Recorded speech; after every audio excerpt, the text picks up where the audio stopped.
Hello, this is Chiak. We are back with Sherlock Holmes Chapter One. Now, at this point in time, I don't know whether or not. So, by the time I'm recording this, I still have these Cardona stories, which I'm thinking I might do a live stream. So I don't know if this set is going to come before or after after I do that live stream with these particular Cardona story missions. Especially this one, because that's going to take some time. Because I do want to, I want to try out that live stream feature, but, and I feel like we now have an elephant in our yard. Okay, we have, what's your name? I can't remember what name we gave you. I'm so sorry. We named you and everything. Okay, sorry, distracted by the elephant. I feel like that is definitely a reason to be distracted by, but, yes, so, if you're looking at this and if you're looking at the casebook, I'm assuming this is going to come after the live stream, so if you're looking at this and wondering why this is still here, it's because technically when I've recorded this, I haven't done that yet. We'll see. But John, I see you. Come on, sing with me, Sherry. I have to say, I do like putting John in these alternate outfits purely just so he can stand out from the rest of the crowd. Because it's actually a bit difficult. I'm sure there's times where I completely passed by when he was interacting with something. And I just never realized. Okay, so, either way, let's get started with A Mother's Love. If I could find all of it. Here we go. So this one, Fragmented Memory. Another memory is coming back to me. I saw someone's hand hide a key in a pocket and a closing door with a woman's silhouette behind it. The door was somewhere on the first floor, and I believe there was a mirror nearby. Okay. So, a mirror? What am I saying? A mirror nearby this door. I'll just, You know, I envy you, Sherry. You can talk to other people and they won't ignore you. And I envy you. You can ignore any person you're bored with. You don't miss out on much. Most men are dull, unlike yourself. Well, I'm flattered. Okay. Oh wait, when they say the first floor, because it's different. In the UK, like here in North America, Canada, I'm from Canada, in US, they would say this is the first floor, but I think over there, that would be the ground floor, this would be the first floor. Right? Okay, clearly not here.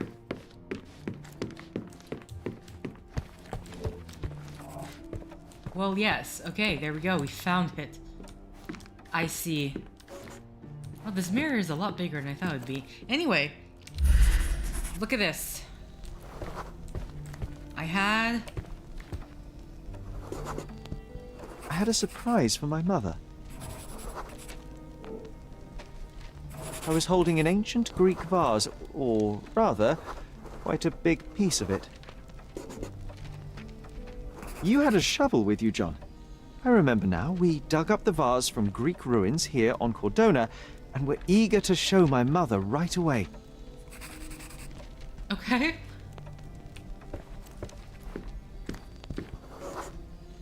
For some reason, the door was closed. We knocked. But nobody answered. We thought that she was busy. So we left the vase and ran downstairs. Okay. Oh, so I'm going downstairs now?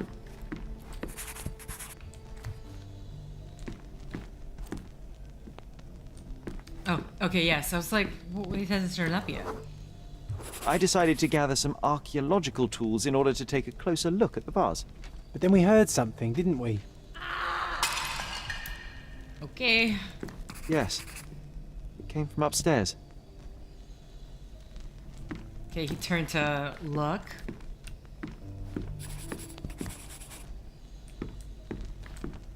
Oh. Oh. What happened? The vase was broken, shards scattered all over the floor. And your mother was standing at the door. Indeed, John. I doubt it was her. Let me concentrate. Okay.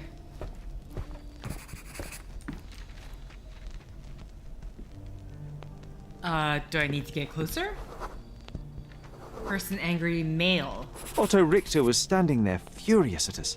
Dr. Richter told us never to disturb my mother when the door is closed. He said she had broken the vase. But we didn't believe him. I bet he smashed it.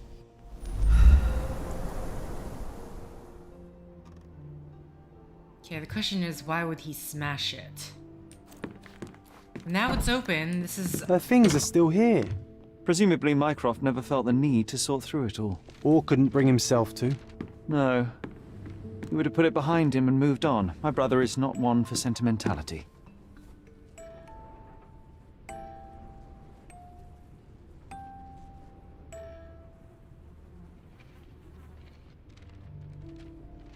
Okay, so this is our mother's room, which is actually...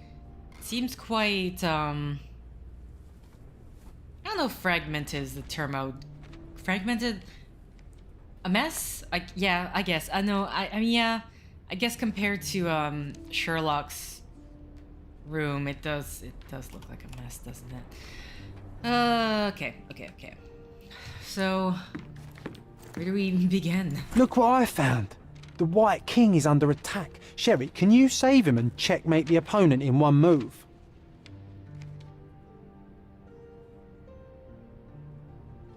Do you want me to do this now? You're not obliged to be here, Sherry. We can leave any time you want. Okay, I think I can get rid of this. Oh, here we go. I was wondering, like, what in the world, how do we do this? John dares me to play chess with him. The White King is under attack. I need to save him and checkmate the opponent in one turn. John's figures are black. Okay. So we pin this. Then we use the concentration. What? I thought it was pinned. Okay, well, okay, his is the black one? What the... Hold on. Excuse me, I can't see what the colors of those things are because... Okay, so those were two things that weren't even there, so... Is there a way I can just zoom in without having to... There we go. Okay, so I have a rook, the bishop, that's my king. There's a pawn, a bishop, which is what's going to capture the king, and then the king over there. Alright.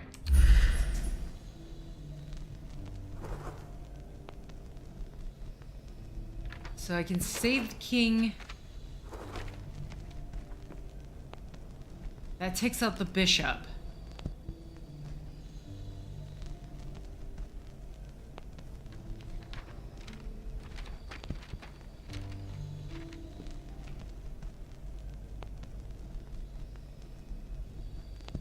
Yeah, so basically I block the bishop. I also leave it open for my rook to take over. To capture the king. I don't think... Yeah, so I think this would be the best move. Defend the king with the bishop. Oh, nice move. You saved the king and checkmated the black king with the rook. Alright. That's done. Didn't expect to find John's bed It reminds right away. me of my mother. Oh, this... I was wondering. Apparently... Despite the fact that you didn't have the magnifying, like you didn't go into the room, you definitely still had the magnifying glass, so you know, whatever. The painting. Looks like it was damaged by a blunt object. Okay, so some of the items we have procured are just already in this room. I don't know. Let's just pretend that he's just had it outside waiting, and then someone put it there when he opened it finally. Ooh, I see a letter. March 25th, 1869, examination notes of Dr. Otto Richter. Over the last few months, I have asked Mrs. Holmes to sketch some landscapes. The first few were clear and accurate, but subsequent drawings quickly drifted away from reality. It appears her disease progresses rapidly and perhaps even affects her vision. I may need to consider trepanation. What? What's trepanation?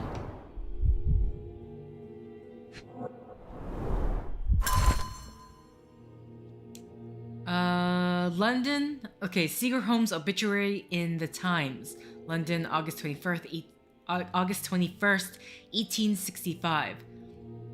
Mr. Seeger Moreland Holmes, the renowned archaeologist, authenticator, and historian, is dead. A mere 41 years of age, he was seized by a cardiac event during the opera at the Covent Garden Theatre on Saturday. Despite a physician's best efforts, he remained insensible and died at 20 minutes past 6 o'clock last evening. His sudden end came as a severe shock to his large circle of acquaintances. Mr. Holmes is survived by his wife, Violet, and two sons, Mycroft, 16, and Sherlock, 6. Funeral services will be held Wednesday at the Highgate Cemetery of St. James by Reverend W.E. Stanley. Okay, they even say who the Reverend is. It's a strange feeling to read about my father's death in the newspaper. I can't recall anything except the deep feeling of loss. You were too young. It happened before we even met. It's so sad. I'm sorry. So John the Imaginary Friend came about.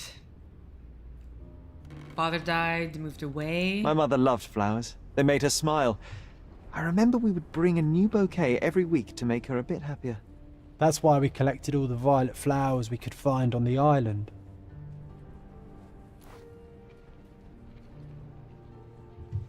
Okay, I'm done with this area. This room always reeked with an acrid medicinal stench. And here is the reason. Okay. Oh, so I need to get rid of this. There we go. Thank you.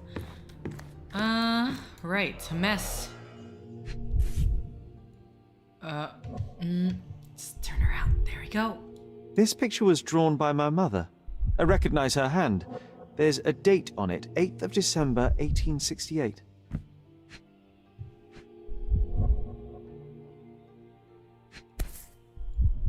Okay. Just... This seems a bit odd. I can recognize my mother's style, but it's far too sloppy. Dated 12th of February, 1869. Alright, what else am I... Is there something behind that? Alright, I can move. I can move. Oh, well this is very different, isn't it? It's difficult to tell what this is meant to represent. There's no date at all. Honestly, looks like the house. Okay, slight delay in getting out of that sequence. Oh boy. Straps on the bed. Just doesn't look right.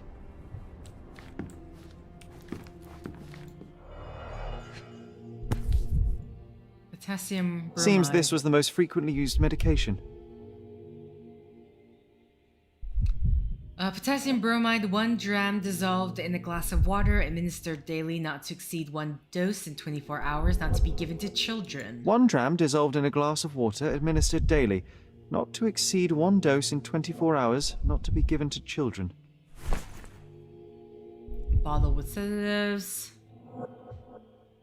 Oh, there's more. Not that? Okay, where can I move to? Oh.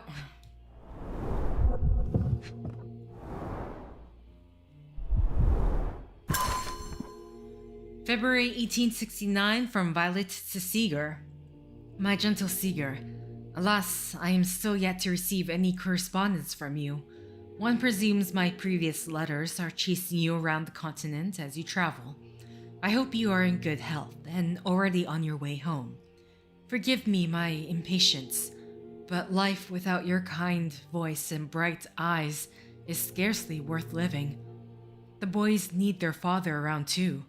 I can tell that they miss you, although, as you well know, Mycroft is not one to wear his heart on his sleeve. In case my prior letters have been lost, know that we have relocated to Cordona. Please, come back soon. Forever yours, Violet, February 1869. When...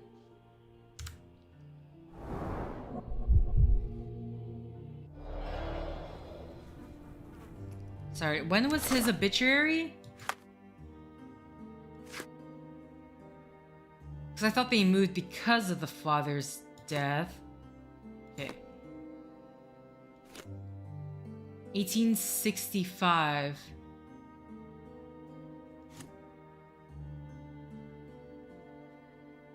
Does it say? Doesn't say.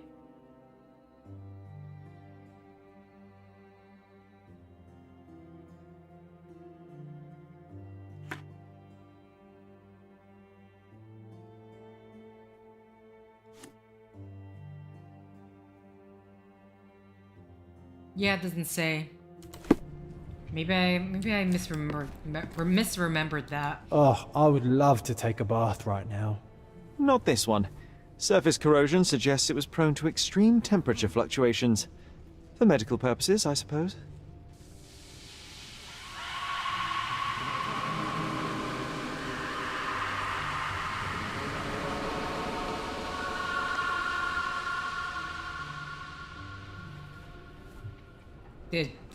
Did you get any insight from that? Okay. Right. Well, let's have a look at our... Here we go.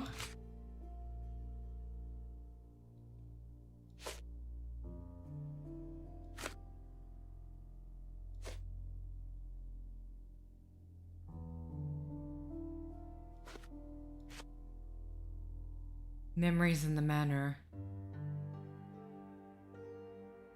What memories will I uncover? Okay. Nothing in the Mind Palace? No.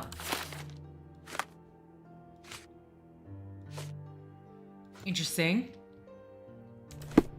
Alright, so, the question is, what am I missing? You're now? not obliged to be here, Sherry. We can leave any time you want.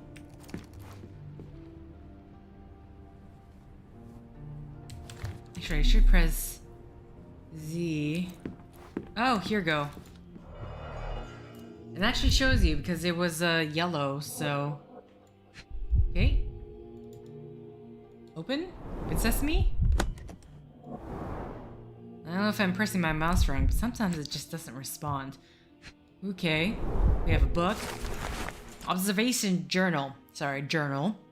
Observations of Mrs. Violet Holmes, Dr. Otto Richer. 19th of May, 1868. Initial consultation revealed the patient suffers sleep problems, periods of anxiety, and slight confusion of memories. Prescribed a strong sedative to be administered daily and will continue to monitor symptoms. 3rd of August, 1868. Sedation has helped minimize anxiety attacks, but Mrs. Holmes now experiences catatonia, apathy, and prolonged depressive states. Moreover, the patient's confusion has worsened, and she has begun writing letters to her deceased husband as if he were alive. Okay, there we go. I have prescribed 6 further drugs to balance her mental state and weekly hydrotherapy. 27th of November, 1868. The current drug regime has delivered middling results. With confusion worsening into near constant delusion, patient grows aggravated when these beliefs are contradicted, prompting aggressive behavior. I've now witnessed several episodes of violence against her own family and towards herself. Consequently, I ordered that bars be installed on the windows and that Mrs. Holmes be strapped to her bed at night. The dosage of all medications has been raised. I have prescribed the patient additional hypnotherapy sessions, as well as some mild hallucinogens. Okay, is this... Are we No doing... labels. I doubt it ever had one. So we're probably going to be doing a chemical analysis, I would assume.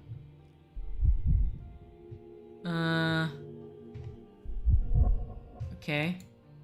No labels. I doubt it ever had one.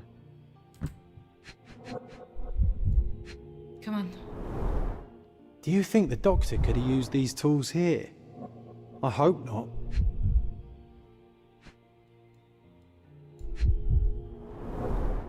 Do you think the doctor could have used these tools here? I hope not. So those two things are the same. So it has to be this. So whatever I'm missing here. There appear to be residues of the bottle's contents at the bottom. Oh, it brings back some memories. Okay. So we're going to be doing chemical analysis, right? An almost empty bottle.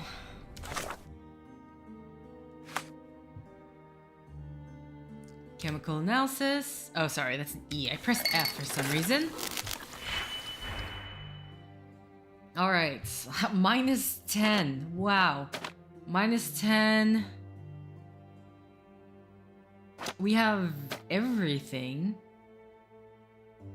This halves it, this multiplies it.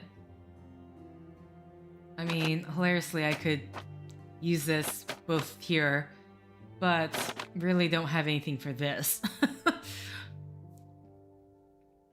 Unless you want to, like, subtract by 1 and then inverse it. That's one way to do it. I mean, let's see. This, I'm assuming this is... Yeah. Okay, this is a bit of a cheap way, honestly. But... doing the way that is requiring the less thinking from me. Okay. Inverse this to minus 3. Let's add everything together. Whoop. Whoop.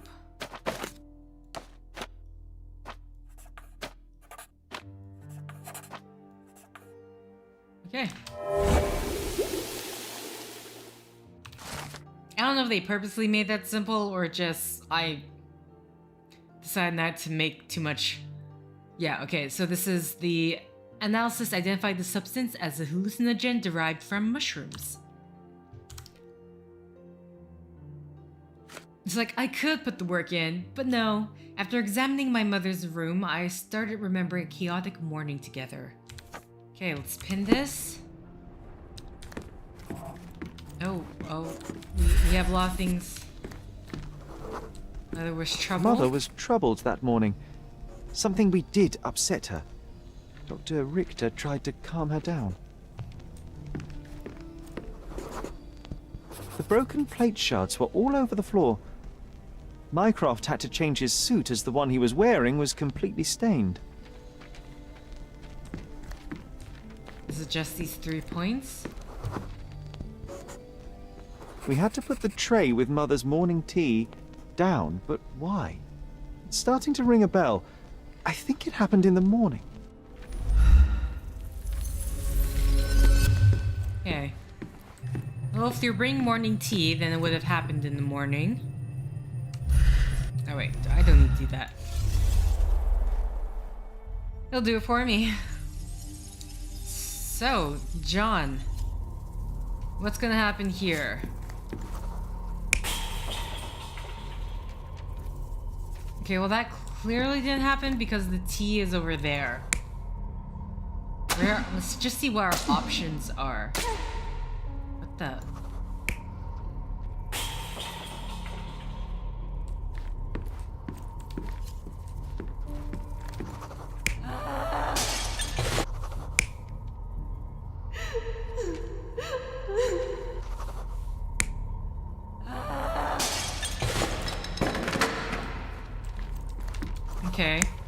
he was trying to calm her down.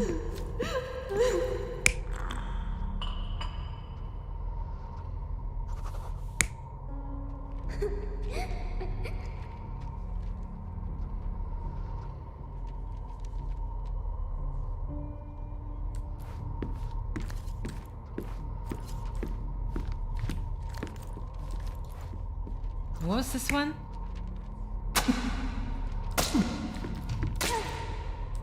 Like, I'm confused about this one. Like, this doesn't mean anything to me. Okay, well, it looks like he dropped... I mean, there's stains, right? So... this is the only thing I can think of.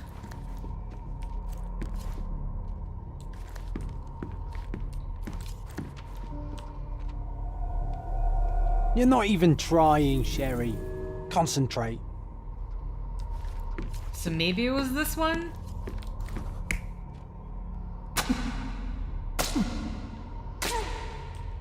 Oh, because he had food being thrown at him, that's why.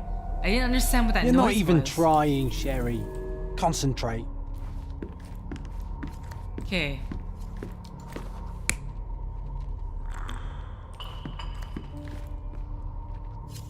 I mean, all I said with this was that I had to put the tea set down. Which...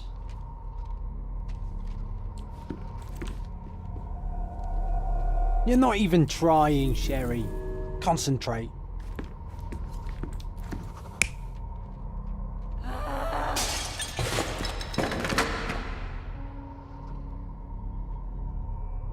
Okay, so this is the one where... Okay, I didn't see the detail, but like, the stuff being thrown over. 'Cause that would make more sense. There we go. I don't believe you! Liars! Get away from me! It's not true! It's not real! Show them the obituary. Oh. Everything will be okay, Sherry. I promise. It was the morning of the 9th of April, the day my mother died. The 9th of April started off badly. My mother was anxious, then hysterical. She threw food and shouted at the doctor, calling him a liar. John and I brought her morning tea, but when the shout started, I became scared. The only thing I could think to do was hide near the bed and wait for everything to pass. Thankfully, John was there to protect me and calm me down. My mother, she was not just ill, but mad. God have mercy. I'm sorry. That explains why you locked the memory away. There must be more, John. That was the morning of her death. I need to know what happened. John! Every time you... I just don't... Please, Sherry, leave it be. Just breathe, John. You know that I cannot leave the last stone unturned. We are so close.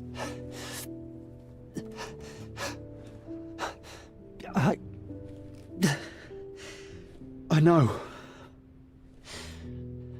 But can we at least leave it for another day?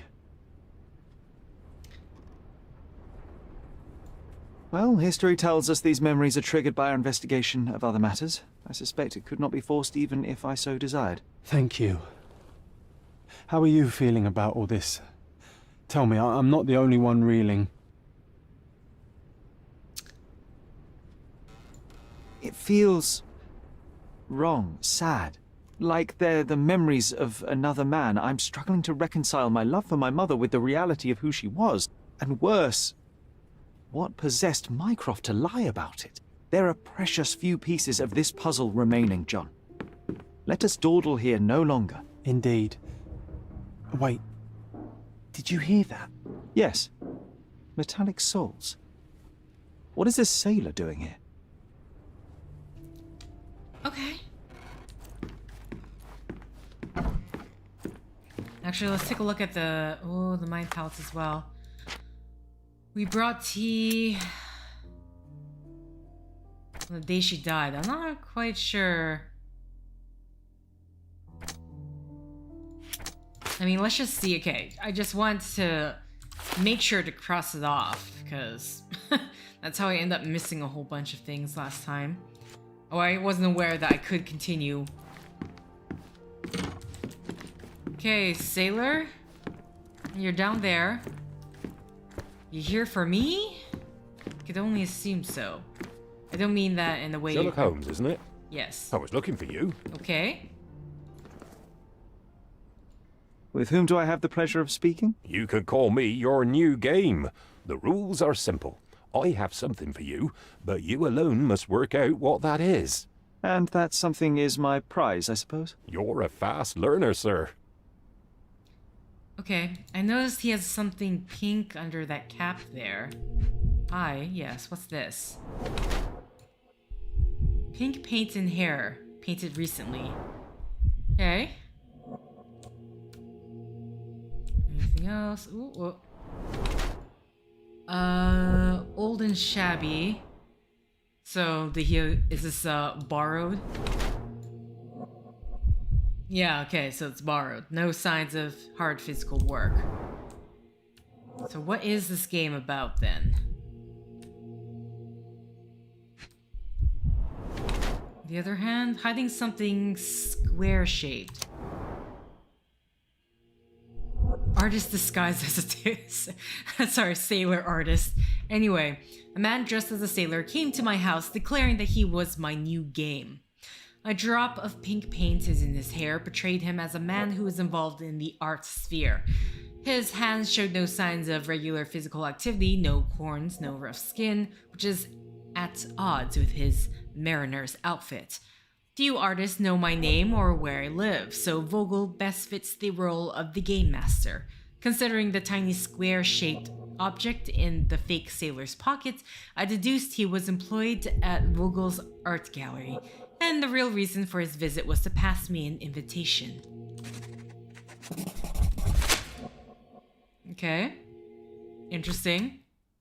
I cannot believe that Mr. Vogel has somehow successfully called my attention to his gallery. You're here with an invitation to visit it, obviously. My word, you are fast, Mr. Holmes. Could you explain how you came to that conclusion? Of course. Explanations are my favorite part of any conversation. Hands without any sign of regular physical activity, in contradiction to one who would most usually wear such a uniform. The paint in your hair is pink. I don't know of any military service that paints their ships pink, unless they have launched a new fashionable fleet. A sailor with the soul of an artist? I would suggest rather a gallery employee disguised as a sailor to mislead me. How many artists on the island know where I live and of my passion for deduction? Werner Vogel is clearly at the top of the list. And you've been attempting to conceal something square-shaped within your pocket. An invitation, I suppose. An invitation to Mr. Vogel's gallery. That was remarkable, Mr. Holmes. Mr. Vogel was right about your genius. I think he may have even underestimated you. This is your invitation. Please tell Mr. Vogel that the seed has been planted. He asked me to tell you to do so, if you win this little game. Farewell. Okay, the seed has been planted. A Vogel's Art Gallery invitation. My dear Sherlock Holmes, as you no doubt have already guessed, I would like to invite you to experience my art exhibition. Not only for the purpose of the contemplation of beauty, but in a more general need of your genius. You will find the gallery at the Caravanserai, okay, do not say that, at the crossroads of Bazaar Road and Hermes Avenue in Old City. Always your friend, Vernal Vogel. I really hope you're not Moriarty. The Muse from Abroad. Okay. Is that it? You're still in my home. You won't believe it, but Werner's other idea was to put me in a dress. You won't believe it, but Werner's other idea was to put me in a dress. Okay, well, I'm just gonna ignore you now as you stay in my home. And hi, John. Home sweet home, Sherry. Alright. Let's go do this then. So, what is it? Bazaar Road, Hermes Avenue, Old City. Let's leave. Hopefully you will follow out after me. Better not see you back here, sir. Alright. Hermes Avenue. If I can find Hermes. Bazaar. What's Bazaar Road, right? Bazaar Road travels all the way around. Travels all the way around, almost. Actually, oh, here you go. Hermes Avenue, Bazaar Road. Wait. Oh, I guess this is it. So, clickety-click. The closest one is here. And I can shop for furniture now. I have, oh, there's more. There's more. Oh, they've all popped up. Okay. Okay. We're gonna go furniture shopping first, and then I'm going to make my way. I'm assuming it's furniture. Here we go. Nice of Come, come. Merhaba. It's a good day for a purchase. Huh, do I have enough money? May your purchase bring you joy. Thank you. Okay. Time to go to the art gallery. Look his... This is just right there. Interesting. Okay, I passed it. I've reached the area. Is it this? Yes. Wow. Inside is completely different from outside.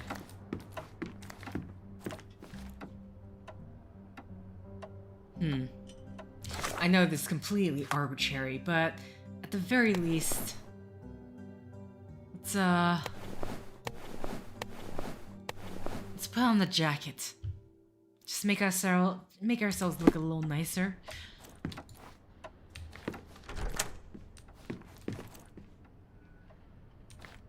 It's about to say, oh. Mr. Holmes, you came. Oh, how kind. Though now, of course, I realize it is because of my game, not the works on display. It needn't be one or the other. Your man's disguise was easily debunked, Mr. Vogel, but I shall admit that you planted in me the seed of curiosity. Ah, terrific. I had no doubt you'd put the pieces together. Let us call it an opening gambit before the real game begins. So, this little game of yours, what's it about? An enigma to solve. A locked area in the basement with no windows found brutally vandalized. I have no clue how it was possible. Okay.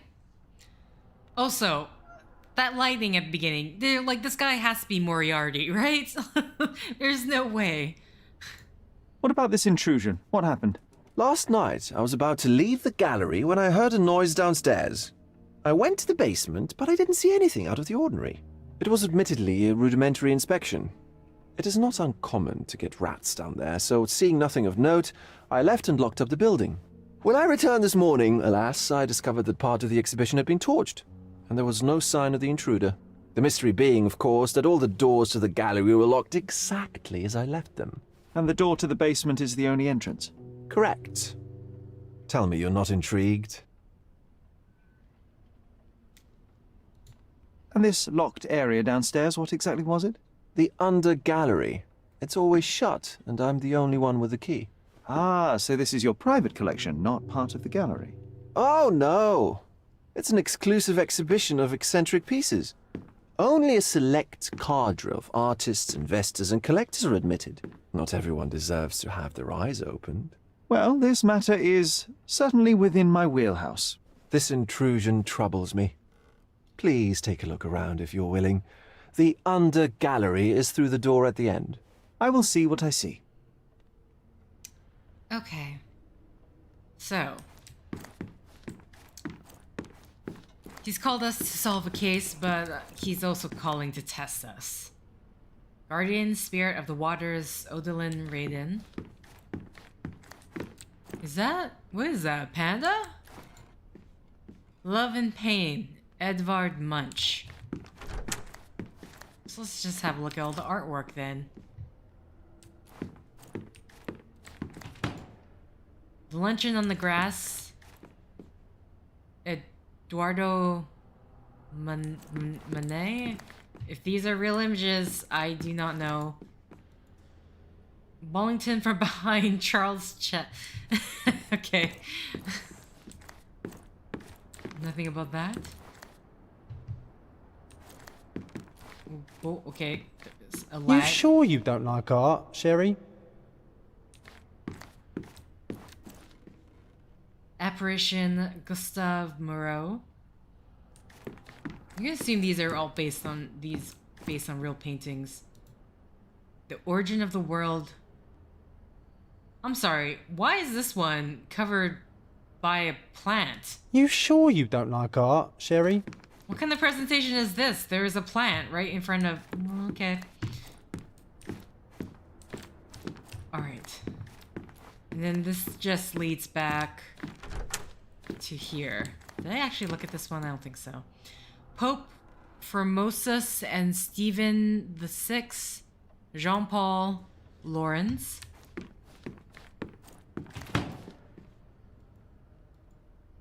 Grave of suicide victim Wilhelm Kutabinski. Excuse me, I'm just going to cut across your path here. The Yellow Christ, Paul Gauguin. Alright. There's nothing else to look at. Vandalism of the Undergallery. Let's do this. Oh, sorry, I saw another door. Nope, okay. Upstairs is locked. AC Swinburne room. Back home, we've got a taxidermist. He's gonna have a heart attack when he sees what I bring him. God, you scared me, John. Where you? Oh, I see. This is an art piece, huh? A live dead shark. Back home, we've got a Oh, he taxidermist. just says the same thing. He's gonna have a Never heart mind. attack when he sees what I bring him. The I.Y. Franco room.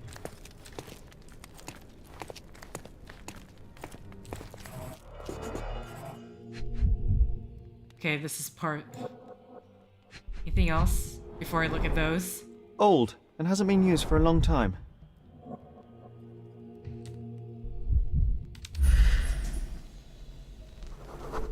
$29 inches? The left step's length is shorter than the right. It indicates that the walker was lame.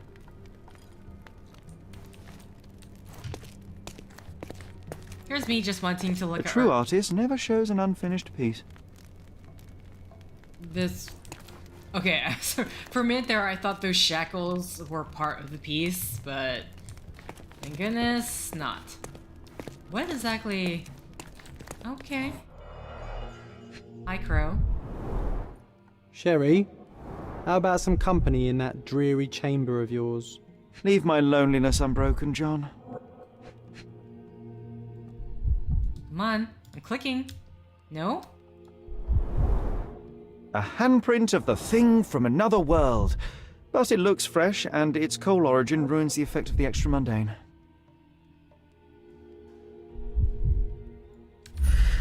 Okay. Looks to have been slightly moved. Oh. Okay, that just slightly moved, but why?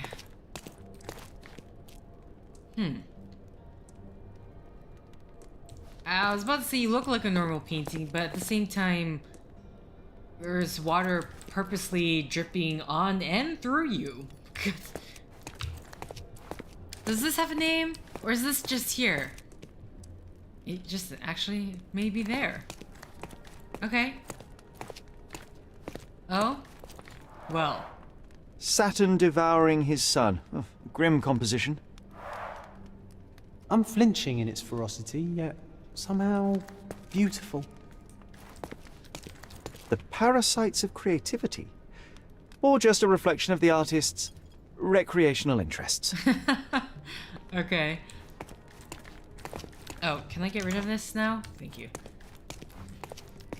Okay, here we go. This is the main thing. Before I look at that... Chain is fragile. For paintings? Question mark, question mark? Okay. So, one set of paintings burned, but where's the others then? Alright. Unless this is all of it.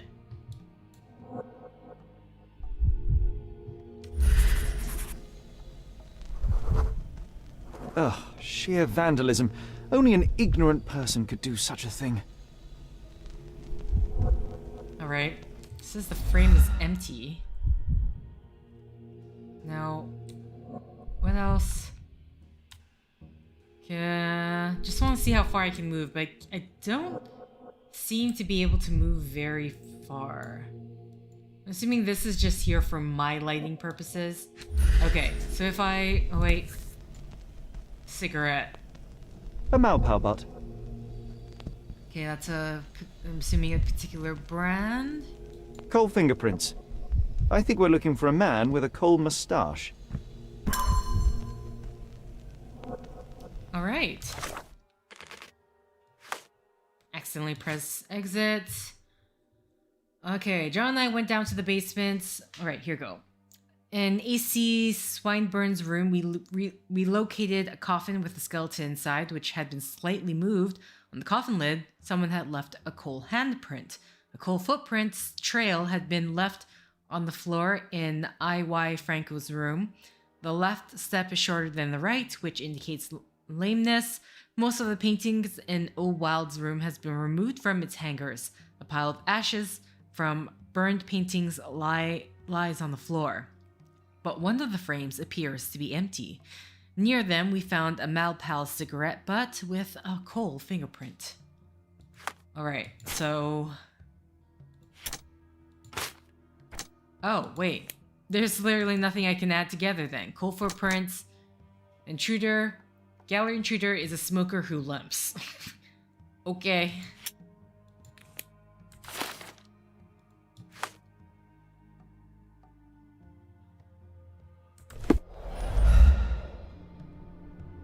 Alright, so clearly I've missed something else, right?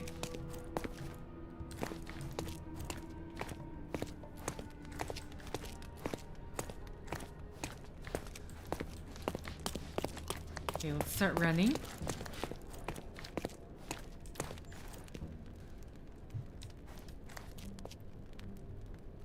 Just trying to have a look inside. Question is, why was this open? I mean, I technically cannot do anything else here.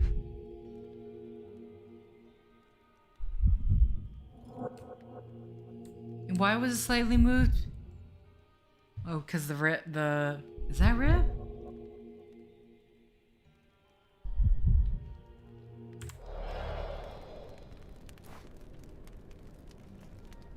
Oh. I'm sorry, were they hiding in the coffin?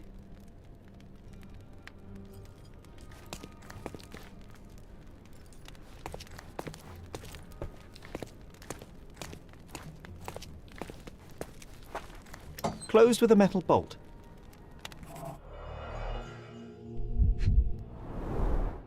Footprints. Size 9.5. They came down through the... okay. Wow. Scratches, fresh, magnetic filings? Okay. I'm assuming we don't have new Mind Palace clues, no.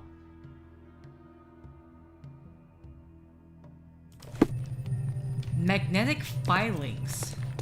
I'm not quite sure about that part. So he was hiding in this coffin. I mean, is it saying he escaped or he came in down from the chute? Okay. Let's do this. Oh, you're just gonna lie right down on the floor. Okay.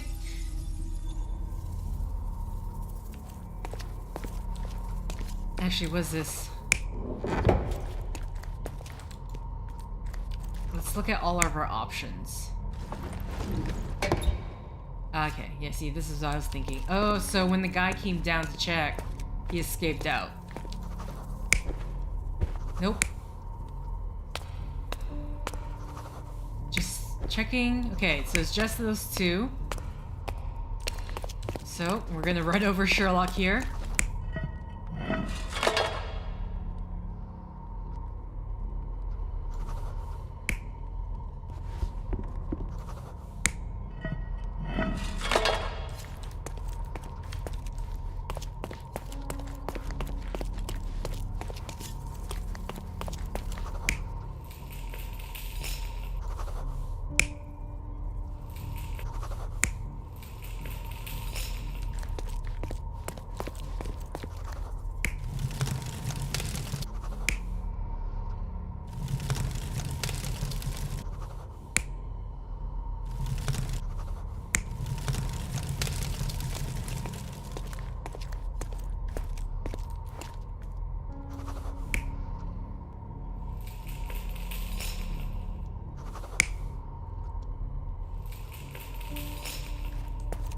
Okay.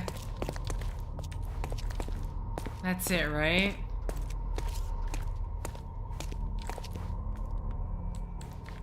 Can I just stand around your head? Okay, I can do... Okay, yes, I can. I can stand right on top of you. Alright. The intruder entered the basement through the coal chute. He used a magnet to open the hatch bolt. He accidentally pushed a shovel to the floor.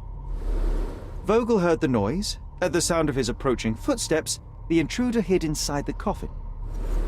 When Vogel entered the basement, he failed to notice anything strange and left without properly checking. The intruder waited until Vogel had left the caravanserai before burning the paintings in Wilde's room, but the vandalism was a cover for the theft.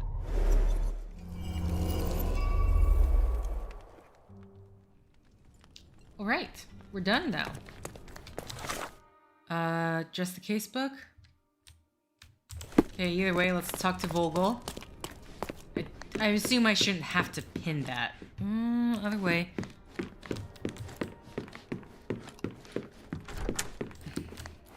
The pieces are not what I expected. What do you think my collection is about? Decay, decadence, about death.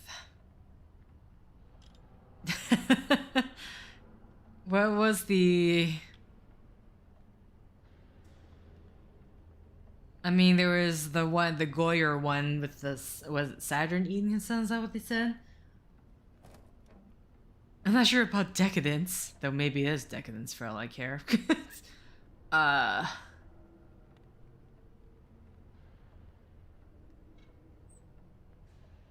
The mushrooms. I'm just remembering to cover for his hobbies. I don't know. I'm so tempted just to say about this.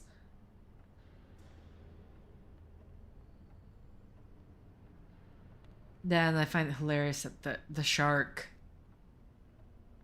What? I mean, I'm trying to remember what were all the pieces. Because you had the cold room, which I'm not quite sure why that's there. You had the coffin with the dead body, the skeleton. Not even a dead body, just a skeleton inside. Then you had... There was the bedroom thing, which...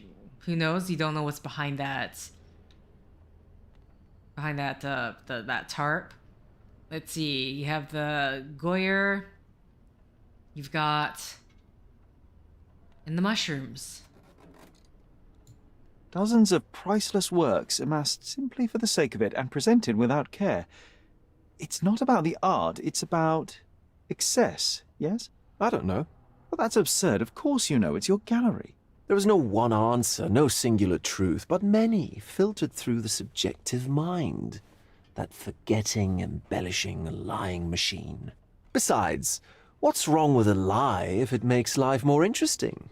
What's wrong with a lie? It corrupts the ability of others to behave freely and rationally.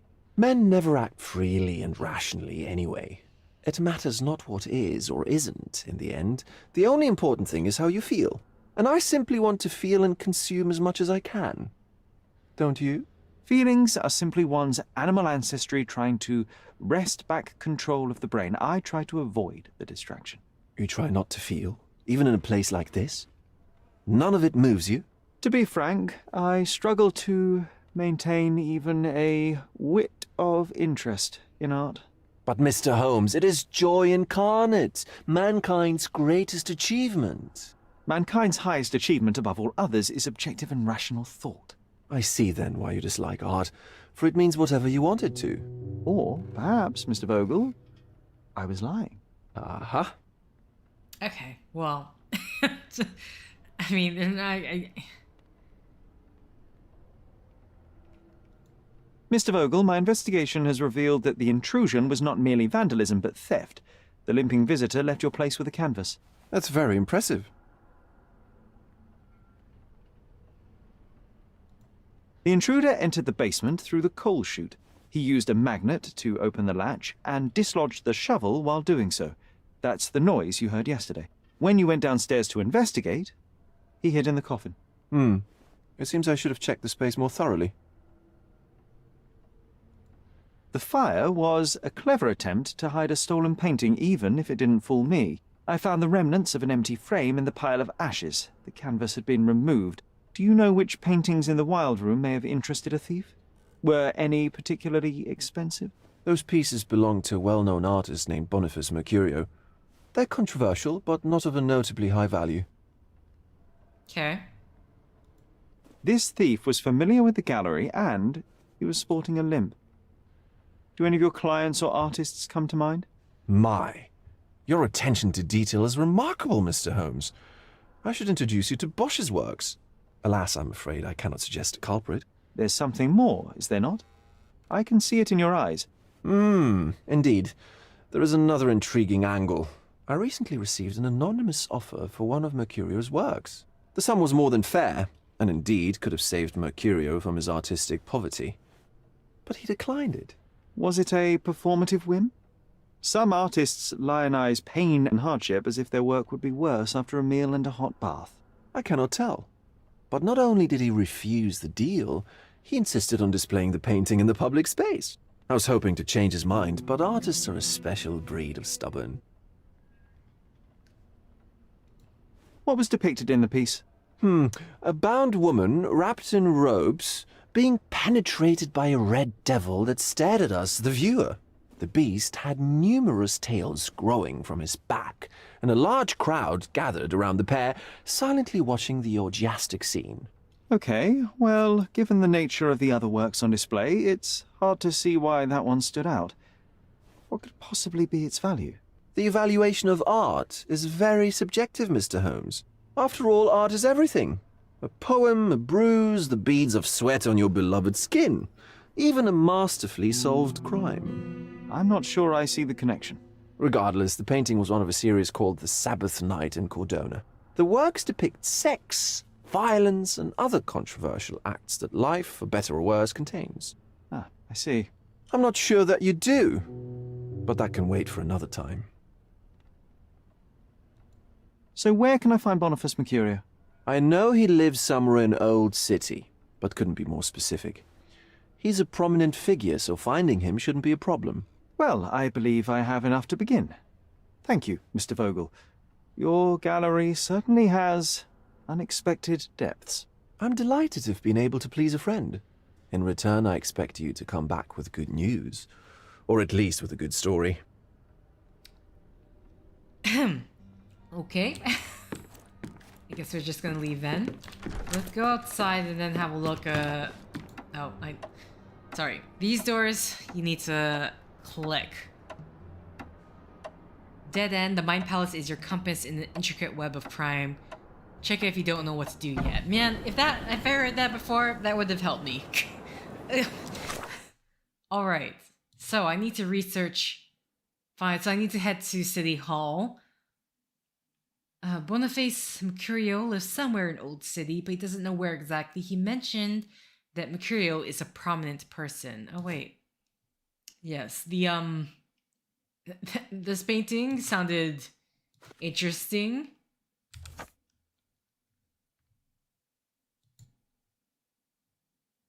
Okay, sorry. No, wrong one. Let's go to City Hall.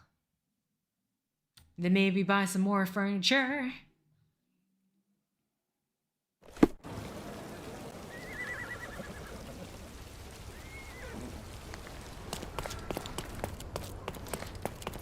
Yes, I did have to think about which direction I was supposed to go. Hello, madame. How are you? Have you found anything helpful? Not yet. I've just come here for my help.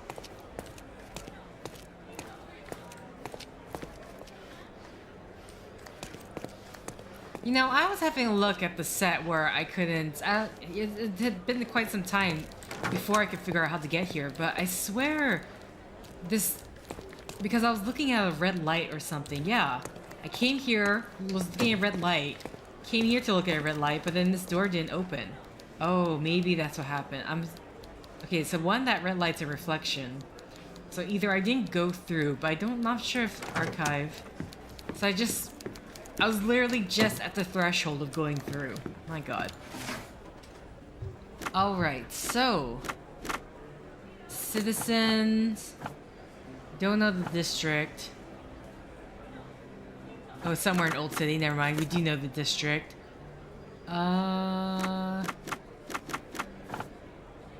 Period.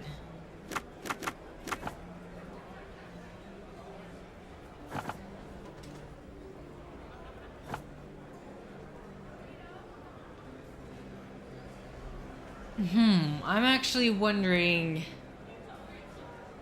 because it mentions him being a prominent person.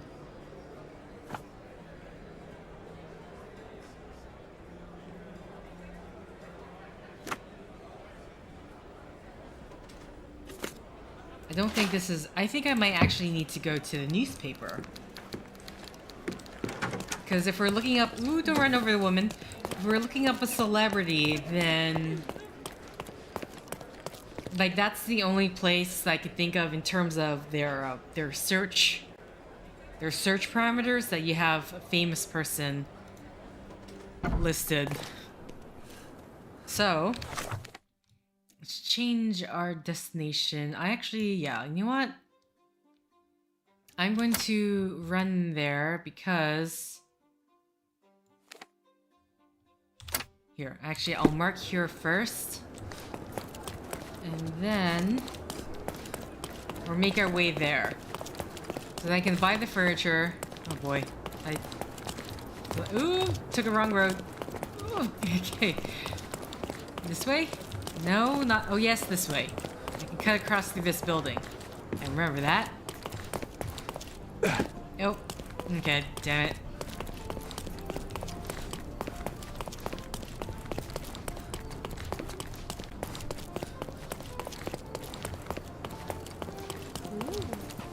Cut across through this miniature park.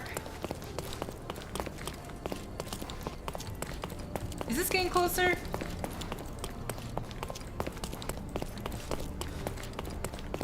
I would say yes. He's even been putting out posters, poor man. Losing it may be the death of him.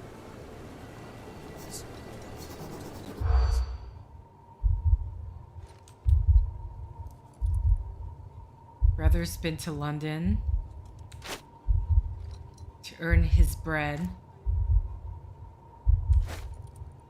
Central Scaladio?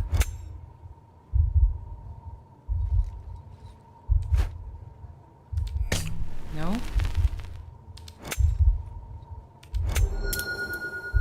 I don't know what this is for. A local music teacher has been putting up posters in Central Scaladio around St. Clement's Cathedral, appealing for information about his stolen violin. I can find cases like that as well? Okay. Hi. Show me... The best antiques in the district. Give me back my wares. My goods will brighten up your house. Yes, thank you. Give me back my wares. What is this? Enjoy your purchase.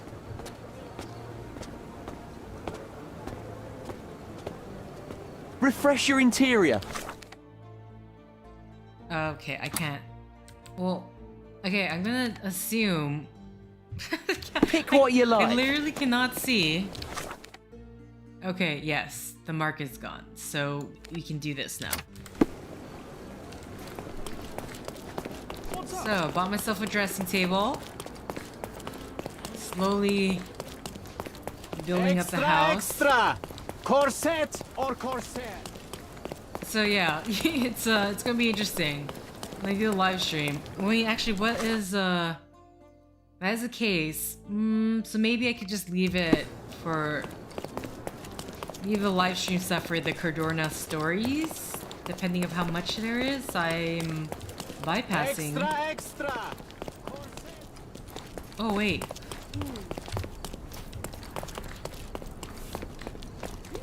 Interested in some Cordona news? Yes.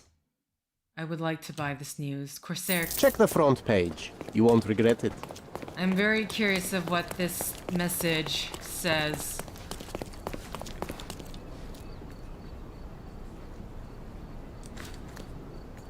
Where's my marker?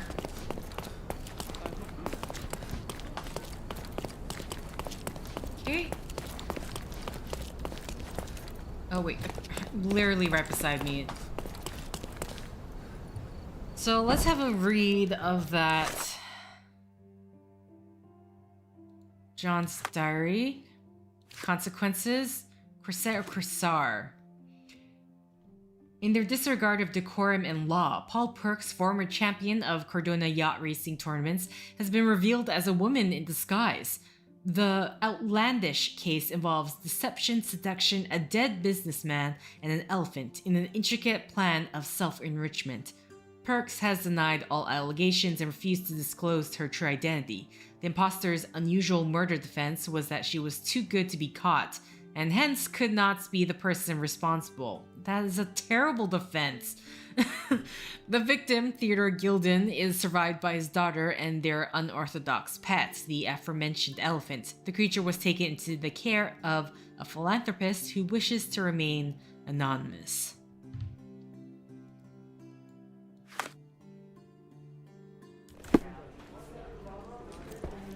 Mr. Holmes, I have something for you. You do? Mr. Holmes, I see what you're up to. Mysterious stranger pursues betrothed woman. But please, let us keep things professional. I have in my possession an envelope containing details of a special assignment for you. Tell me, are you interested? I mean, these aren't timed, right? I believe I am, but to be very clear, Miss Sertle, my interest extends to the message and not the messenger. So he claims he's not a gal sneaker, seducing women everywhere he goes. Perhaps the truth is even more scandalous? Please spare me the speculation and return to the matter at hand. A gang of smugglers, the Eels, have Cordona in their clammy grip. The British Empire can abide it no longer. Mycroft insists they be disbanded, but this organization only falls with the capture of their odious leader, Friedrich Panzer. And note well, I did say capture, not kill. Inside your envelope is a map marked with the Eels' warehouses. But alas, we do not know in which Friedrich Panzer resides. So even Mycroft has his limits. Indeed. You must be sure to identify the correct warehouse before entering, because once one is compromised, the other's occupants will scatter. Here are all the files, and feel free to use the archive too. Again, do not enter the wrong location, nor see any harm done to Friedrich Panzer. Miss Sertle, if you're quite done with the redundant instructions, I shall get to work. Well, that's perfect. Tortured hero lashes out after rejected romance. Tomorrow's edition will be a sensation. Okay, so I'm gonna assume this is a case. It's like there's like the main story here, then you have the side missions, and then there's the what do I call it? Lower tier side missions. Okay. So yeah, you know what? I think the side cases I will make separate depending how long they are. I could not believe how long the Gildan case was. That was literally, I mean, one recording session was 5 hours. It's about only 40 minutes, 50 minutes. Oh my god, all these things are being added! For the previous case I did before that, and then suddenly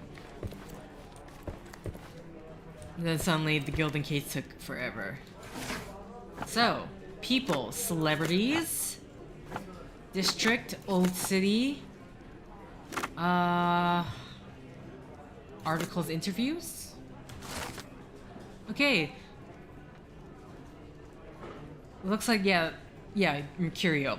The brawl at Artist Sellout. The past week has brought us a new scandal regarding the local so-called artistic higher society. It all began at the painting sellout named by local artists as the Dance of Decadence. The director of a publishing house, The Lion, Darren Turwick, broke the idol by throwing a chair at a decadent artist, Boniface Mercurio. I'm pretty sure I'm saying his name wrong. As Mr. Turwick said later, he did it because Mr. Mercurio brought dishonor to his name. The column writer graciously reminds the reader that recently Mr. Mercurio was spotted with Mrs. Turwick at a coffee shop. Oh dear. Afterwards, an orchestra conductor, Kurt Gallagher, smashed a painting across Mr. Turek's head to protect his friend Mercurio. A large brawl started, including a large number of the customers. After a protracted fight, the police arrived. All of the high society brawlers were arrested and placed under guard for a week. What a breathtaking event it was. As your local personal advisor, I suggest that you obtain a souvenir from the sellout. Unfortunately, it has since ended, but Mr. Boniface Mercurio himself invites our readers to visit his home and purchase one of his paintings. You will find them at the address Hermes Avenue between Scarlet Street and Olive Street in Old City. Awesome. So, very much so, that guy who was in argument with him was the one who did it. Who stole the painting. Considering, so she possibly modeled for him. Oh boy. Sounds messy. Okay, actually, I need... Here we go. You're not gonna... Okay. Are you serious? You're not gonna tell me... Fine, I'll look. Okay, Hermes Avenue...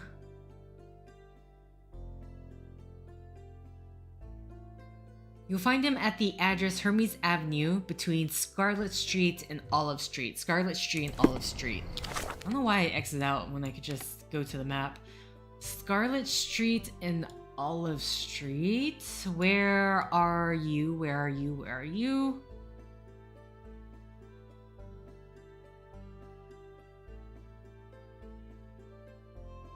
Scarlet Street? Where's the olive though? Hermes Avenue. Oh, here go. Here. So he said between. So Scarlet Street, Olive Street, and then we have Hermes Avenue. So I guess our closest one is this location right here.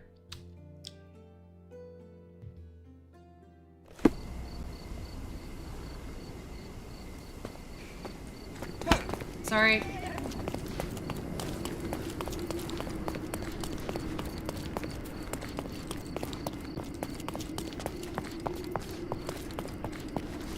I'm not gonna lie, I saw that woman with holding the stuff over her head. I'm like, is it possible to like just knock into her and knock everything down? Okay. Excuse me, young man. Where do you think you're going?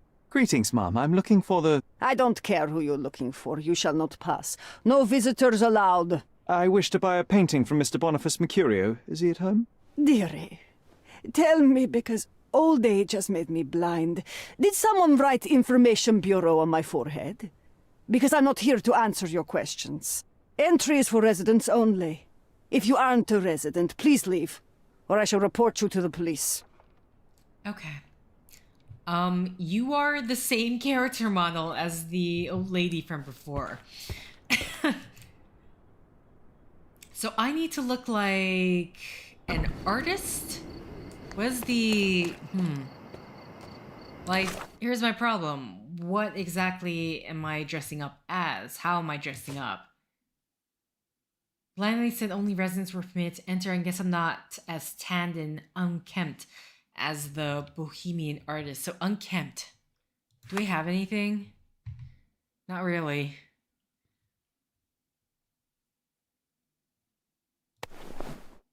This is too much like a worker.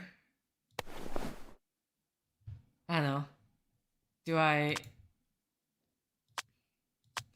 What happens if I do this? I'm just curious.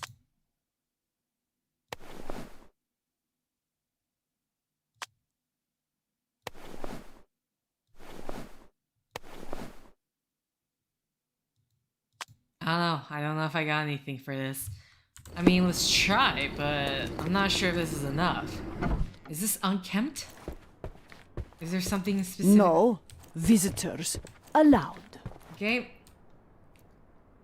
Yeah, I didn't think so, but worth a shot. To see Alright, where is our first thing? Let's take off this. Where's the nearest clothing trader? Right here.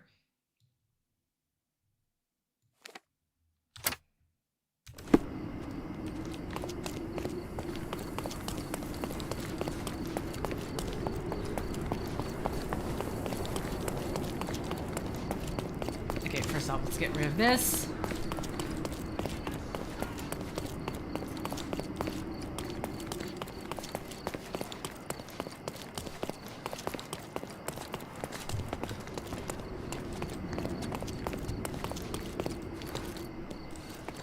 Oh, right here.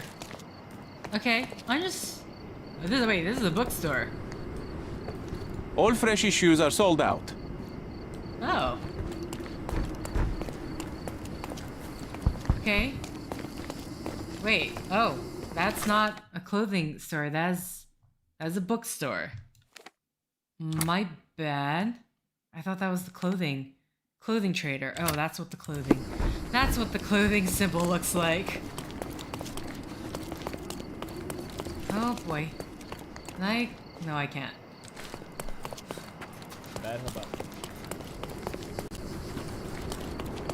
Oh, well, it's very nearby, so I didn't really need to... Don't pass by. Welcome. Well, let's pick something that suits you. Mm-hmm. That will suit me. Okay. Merchant attire, like... African casual. Is there something that will say, I don't know, is there going to be something that says, is there going to be a clothing that says Bohemian Rhapsody? I would love it. Bohemian, there you go.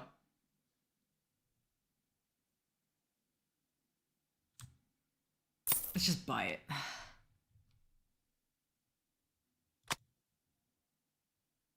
it. Messy hair. Okay, well, we have to go for the messy hair. Is there, like, I don't know if there's a different... Okay, let's just see if I buy this. Because this is 10. Yeah, no. Because I'm pretty sure I just rented the other thing, but...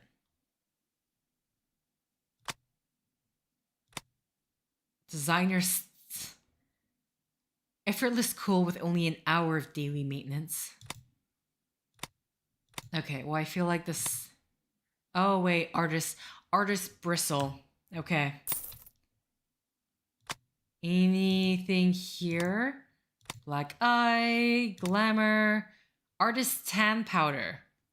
It's very specific. Okay, I think I should have everything we need. A good choice. A good choice indeed. Oh boy. We basically look like Mercurio.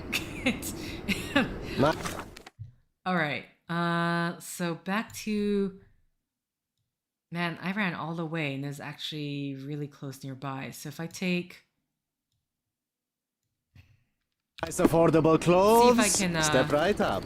Navigate this without using... So if I'm going this way, I'm going the wrong way. If I go this way... Sit up.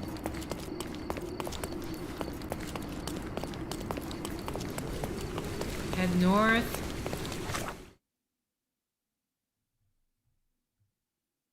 Actually need to take a...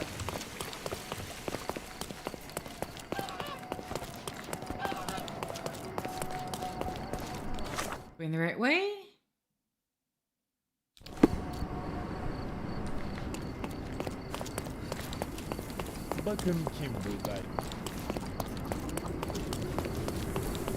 Here we go. Okay, let's see if this works. Boniface, sweetie. Is that you? Ah. Old age does terrible things to one's sight. I didn't recognize you at first. How are you, Mum? I'm ashamed to admit that I've lost my key. Do you have a spare? For heaven's sake! How many times will you lose that key of yours? Of course I have a spare. You artists all live in your own little world. Please, accept my thanks. I would rather accept your rent. You promised to pay me several weeks ago and I'm still waiting. I will pay you, I promise, very soon. You'd better do, my dear. Or else I'll just change the lock. And I won't fall for those cow eyes. Sweet. We just gonna head on up here. Apparently, Sherlock did not need to change his voice, attempt to change his voice whatsoever. Also, what the... Okay, number 2. I was about to say, I'm like, which key am I, where am I supposed to go? How do I see? Is there, oh, here we go, number 2. Oh, boy.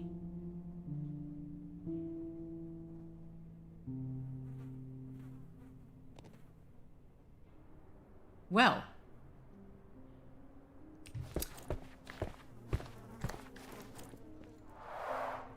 Red skin, tails on the back, reminds me of Verda's description of the stolen painting. I'm sorry, he took the painting? I have to say, the painting looks very modern. The chest has been searched.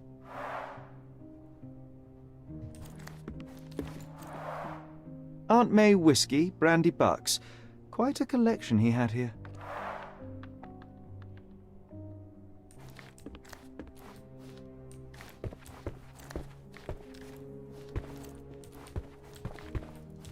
Okay. It's not doing the body first. Okay, there's a lot of things to look at here. I wonder where he got that fancy camera. He's having trouble paying rent, so... I mean, yeah, if he was doing well at one point, maybe, I guess. That is a possibility. Despite the overall tendency towards mess, you cannot sit with the drawer pulled out like this. Someone left it after searching. Okay, fine. Knife is missing.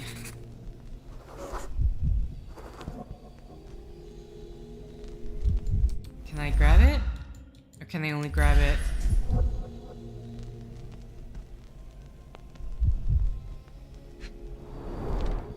It appears the wine was truly awful. Okay, that's what you're going for there? Okay, we have a Mind Palace clue.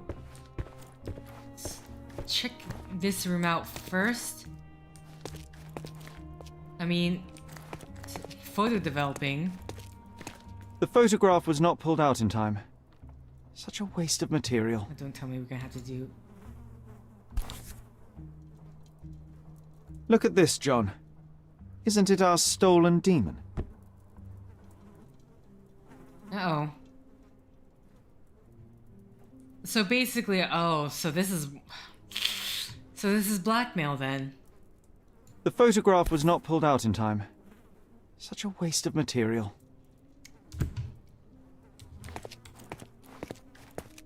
So yeah, okay. He took compromising photos, and this was his blackmail procedures, his attempts. Oh wait, what is this? The wound is precise. It was inflicted by a razor or a knife. Okay, I was about like, what wound? The wound on his neck, staring you right in the face. 'Cause he looks at you with his cold, dead eyes. Judging by post-mortem rigidity, the body lay here for 1 or 2 days.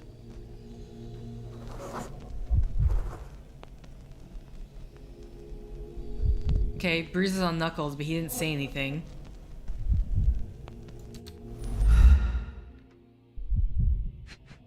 Oh. Soaked in blood. It seems as if the puddle of blood was here before the rags.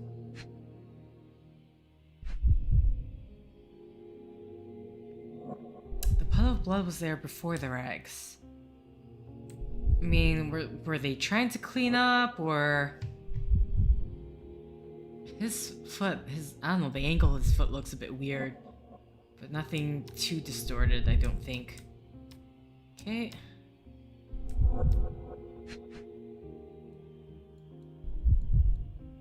I'm just looking at the same thing. The wound is precise. Yeah. It was inflicted by a razor or a knife. So what am I missing? Oh, the knife. That's what I'm missing. Oh. A normal kitchen knife. Could be the murder weapon. Okay. So, that's everything. Well, let's go further. Oh. The blood has dried. I've heard of this style of painting. It is called expressionism. Okay, hold on. Before we do that, let's look at the Muse from abroad.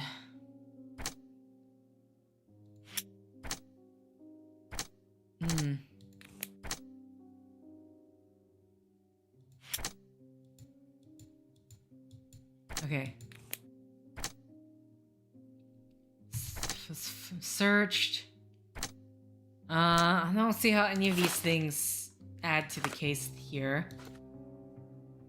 Mercurio's body lay on the floor in his room. Blood from his cut throats covered the floor. I found a kitchen knife and bloodied rags near the body. I spotted bruises on his knuckles. Judging by his post-mortem rigidity, he had lain there for 1 to 2 days. Alright, let's do this.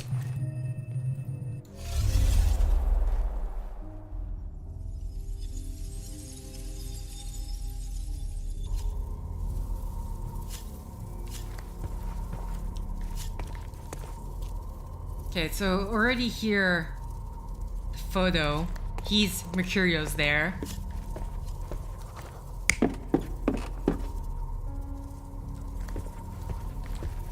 What's the other?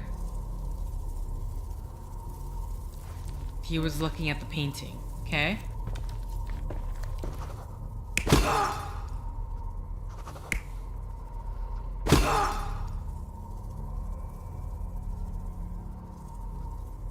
And this guy's reaching for the knife, so I think that's a very big possibility.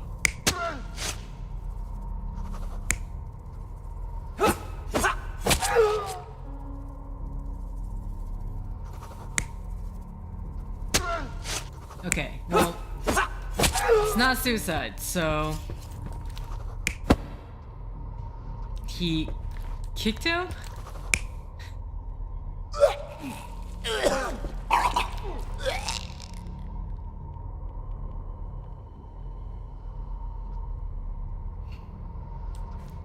Okay.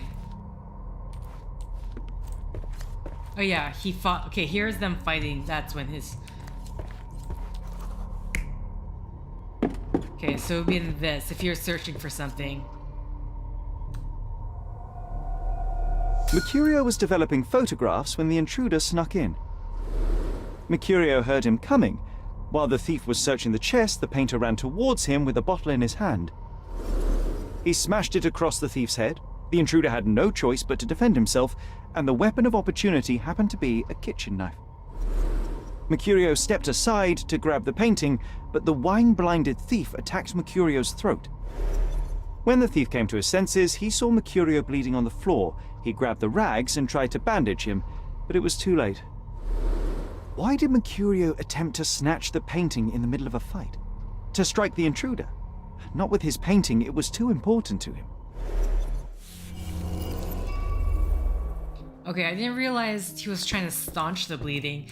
That's the one thing I don't like about these sequences. Sometimes it's a bit difficult. You can't zoom in to be able to take in details, small details like that, which are frankly important. So,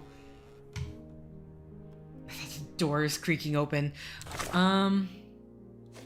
Okay. So now it's the Mind Palace clues. Thief was caught by the painter. Okay, the visitor didn't want to kill Mercurio. Mercurio's murder wasn't the thief's goal. Okay.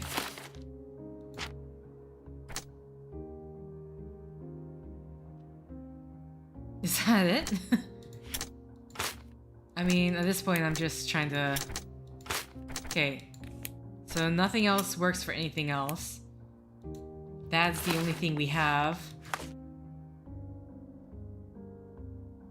Why did Mercurio... Okay, so I'm guessing we need to look at the painting. It's time for some chemical magic, John.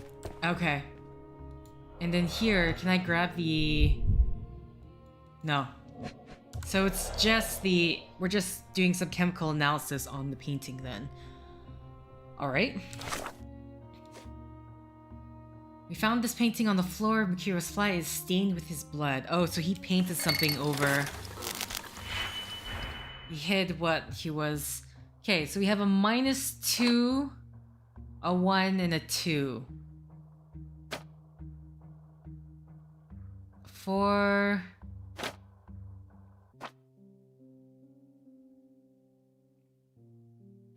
We have a 1 right here.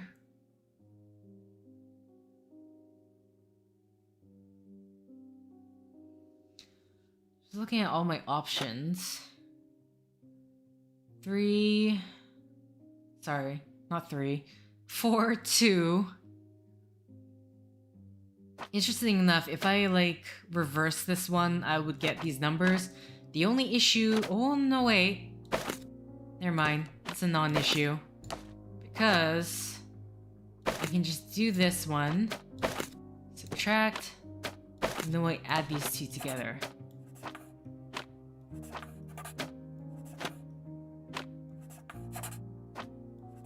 There we go. That's a simple one. I've managed to erase the blood by using chemicals. It's a still life painting of Mercurio's room.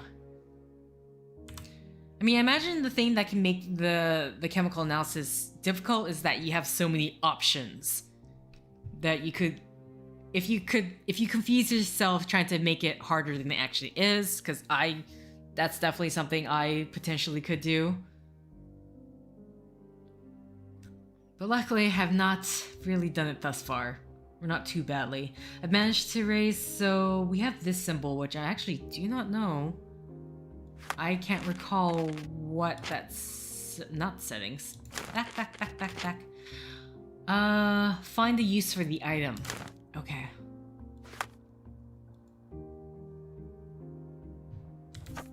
That doesn't look like the painting we need, Sherry. As expected, but that doesn't mean it won't tell us anything. Let's put it on the easel where it belongs. Okay. Okay, let's get rid of this. To spot the difference. I guess this is his most ordinary painting. Spot the two differences, John? Okay, well, clearly right now the... Are we just gonna be walking over the body? If the intruder didn't take it, the skull should be somewhere here. If the intruder didn't take it, the skull should be somewhere here. Okay. There's like a bone right there. Man. What other differences am I looking at? I guess this is his most ordinary painting. Spot the two differences, John? Okay, interesting. So, I mean, it doesn't really give you a long look at it, so the skull has to be the most obvious thing. So I imagine we shouldn't have to look any further than that. Oop. Monster was actually a man. Poor girl. John, you ought to be thrilled. We are now hunting the devil himself. What were you saying, Sherry? I was too busy sketching the scene, you know, crimes and such like, daily routine. Did you find something? A photograph.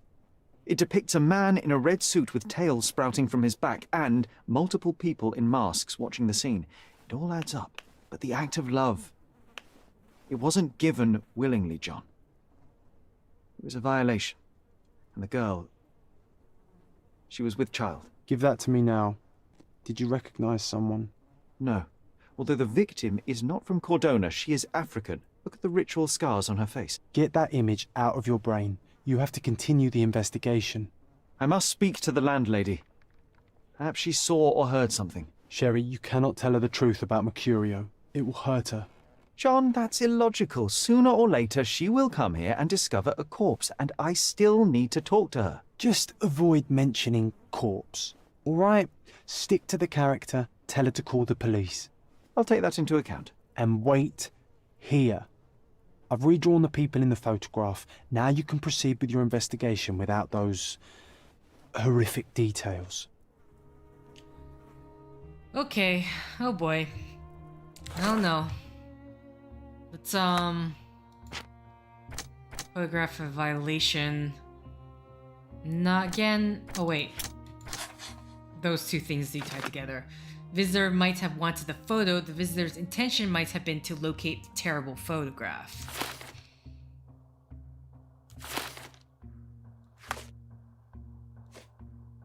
John doesn't like the idea of telling the landlady the truth about Mercurio's death. He suggests staying in character. Okay, that's the bet. That's the bet, huh? All right. Oh God. Okay. It's The chest has been searched. Oh, I was like, I forgot those things don't go away. So let's go down, stay in character, and have her call the police. What's wrong, dear? You look like you've seen a ghost. I am the ghost of... Can you tell me if anyone else has recently entered the flat? Oh, you're talking about that limping man. I'm sorry I let him in. I was scared.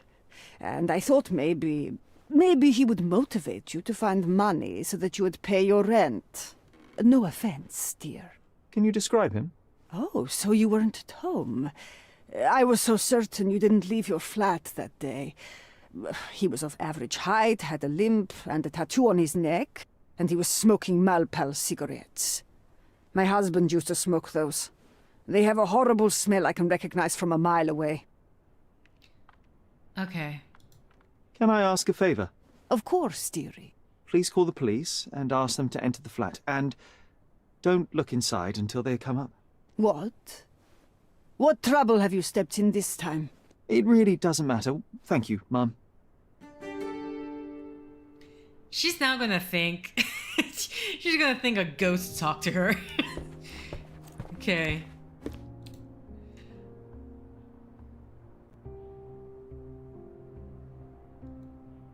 Phew, Sherry, that was close. But you did everything correctly. Now, take off your outfit. I can't let you walk around in a dead man's clothes.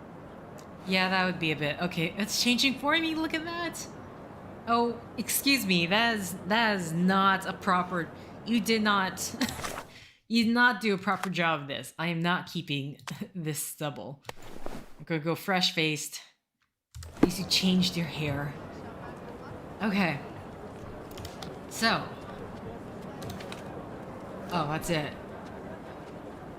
Okay, so are we now, we're canvassing for her? I can only assume. Okay, this is done. Sketch of the abuser. At Mercurius Place, we found a photograph of a vile act. So potentially, this guy was trying to find the evidence.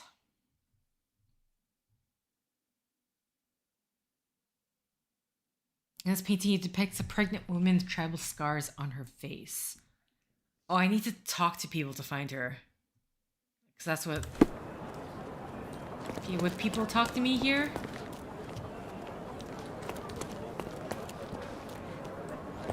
Ugh. I'm just trying to think what disguise would be... Yeah, hostile.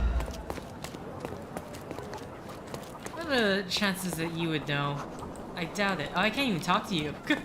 That's not even an option. Unfriendly. Okay, yeah. So I need to change my clothing right away. And I'm apparently going to do it out in the open. I'm sorry. There's more.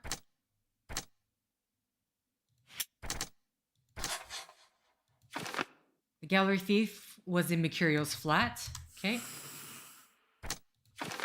The thief wanted the photograph. The thief was at Mercurio's flat to steal the photograph, but found Mercurio instead and killed him in self-defense. Okay.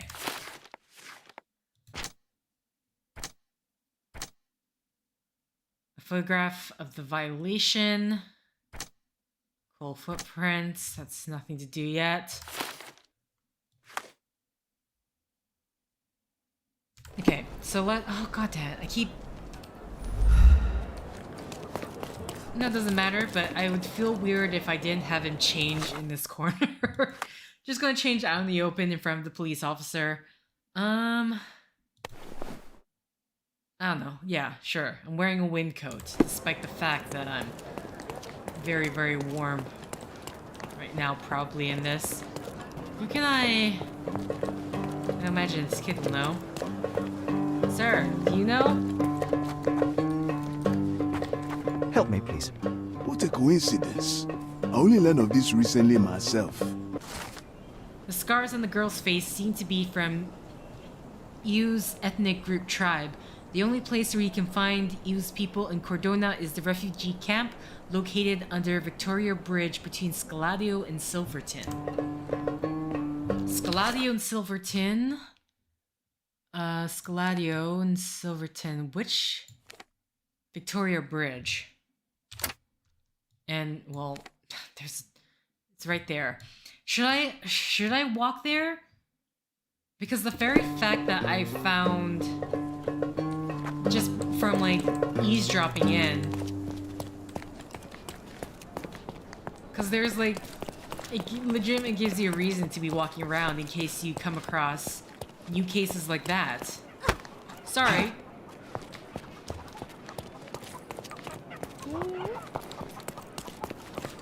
Because I'm so curious, how many of those can you possibly miss? What? More clothing traders?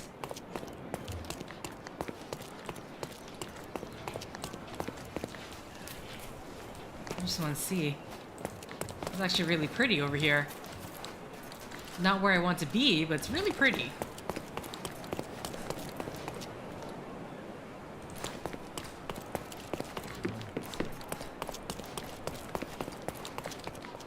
What?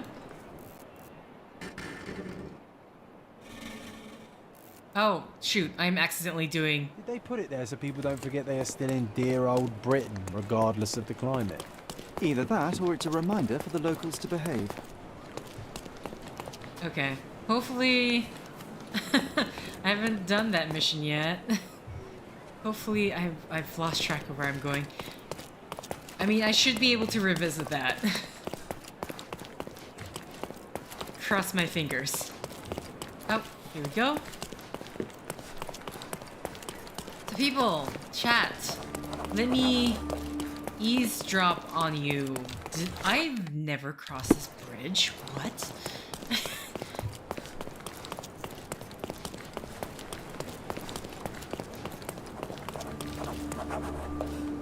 Okay, no. I've been by this cafe. It must have been like during a different save or something. It's the only thing I can think of. Okay, I should just go this way and then go around.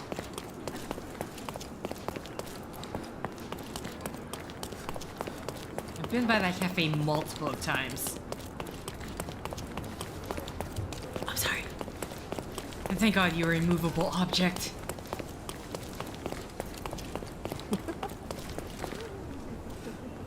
Damn, it's like eavesdrop, damn it. Give me a new case. How do you do? I'm kind of curious if those cases that you can just find randomly on the street are... Imagine they might show up after a certain number of sequences have been done. Okay, so I need to figure out how to get below. So I'm where I need to be. Did you hear another sailor drowned on the beach? What an idiot. Find out where and why the sailors drowned. Police at the place? Selling moonshine? No idea. Lost shipments? Beach by the cemetery? Work of a siren? Is this... A sailor is found drowned on the beach by the cemetery. People are talking about sirens, but that's just superstition, or is it? There we go. New case. I'm really just trying to find my way down below this bridge. Here we go. Or not. Maybe? It was this bridge, right? Oh, you know what? Is it on this side? It's actually... Or do I have to, like, go down from here? I can't tell. Let's have a... Maybe from this point of view I can have a look. It looks like there's a settlement there. Well, they said there's supposed to be they said there's supposed to be a refugee camp. The real question for me is, how do I get there? I'm gonna keep these clothing on so if I look rich, I don't think they may trust me. They probably wouldn't trust me. Beasts! Okay, we come across something grand.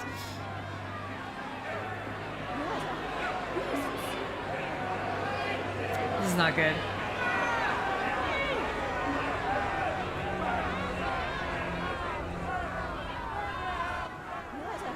Beasts! Murderers! They're completely livid. First they come to our land, then they murder our people. Oh, shush. Excuse me, just one question. Don't think I can help you, lads. Oh, sorry. It's not what I wanted to do. Sir, this place is off limits to the public. Please state your business or leave, or I shall request that the police escort you out. My name is Sherlock Holmes. I'm a private investigator. I'm looking for a witness for a case. A private investigator? Really? Even so, you're not authorized. I can't let you in. And you are? I'm Ronald Harlow, here to handle the refugee situation on behalf of City Hall. I'm the acting supervisor here, so I have full authority here to ask you to leave, or I shall order the police to detain you for trying to pass the blockade. Please, step back.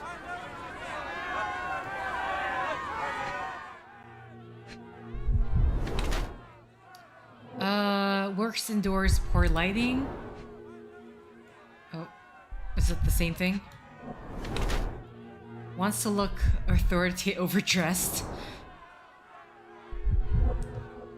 Anything in your hands is a nervous posture. Sweating, stressed. Didn't know about the sweating, but... Clean shoes.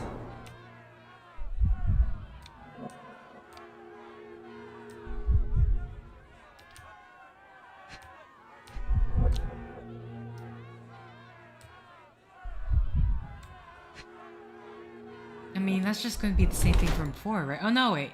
Slight mustache tries to appear older.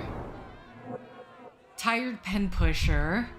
Ronald Harlow is a dazed formalist? What do you mean by formalist? I actually have no idea what this means. Okay. Ronald Harlow is a depressed young clerk exhausted by his day-to-day job. City Hall has assigned him to oversee the refugee camp, but he is too tired and indifferent to solve the problems that arise. He has a scant mustache which he thinks makes him look older, pale skin, and bags under his eyes suggest he is tired of his dark, cramped office, which he rarely leaves. Yet, judging by his his clean and barely worn shoes, he does not favor the outdoors in any case. Sweaty palms suggest that Ronald is stressed. He might have worn fewer clothes considering today's weather. Works indoors.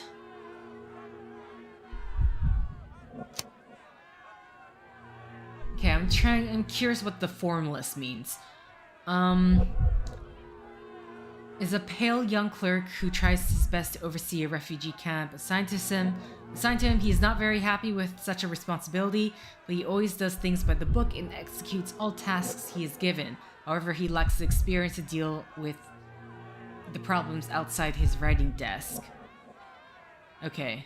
I mean, I imagine wanting to look authoritative would say the tired pen pusher.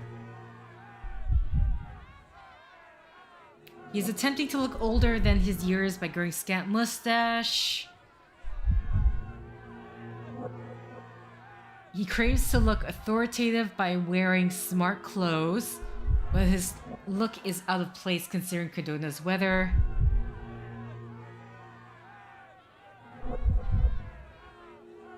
Actually, you know what? This actually might also be... Works indoors, clean shoes, tries to look... Works indoors, poor lighting. Okay. I think he was telling us, like... Giving us a lot of formal type such, so...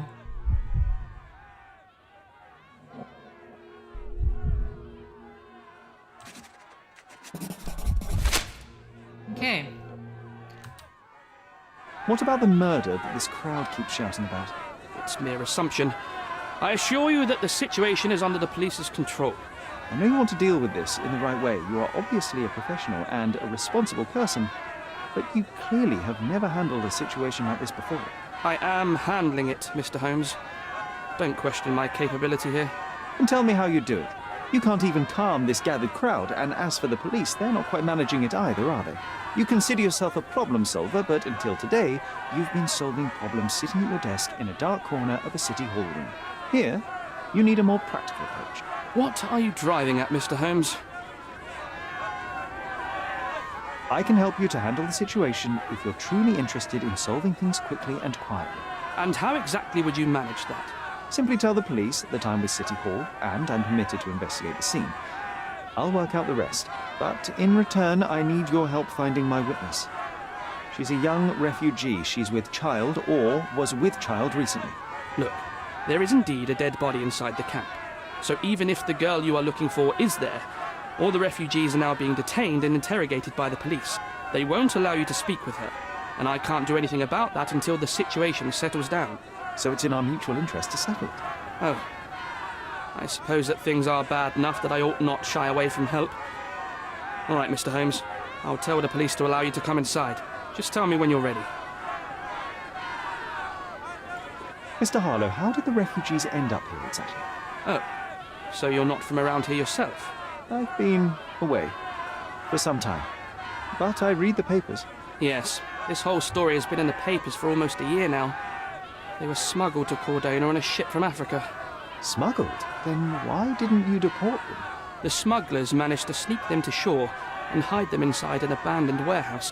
When the police raided the warehouse and found the refugees there, the ship was already gone. We aren't even certain as to which ship it was. We have busy shipping routes with other colonies these days, you see. So you decided to lock them up under a bridge? There was no other option.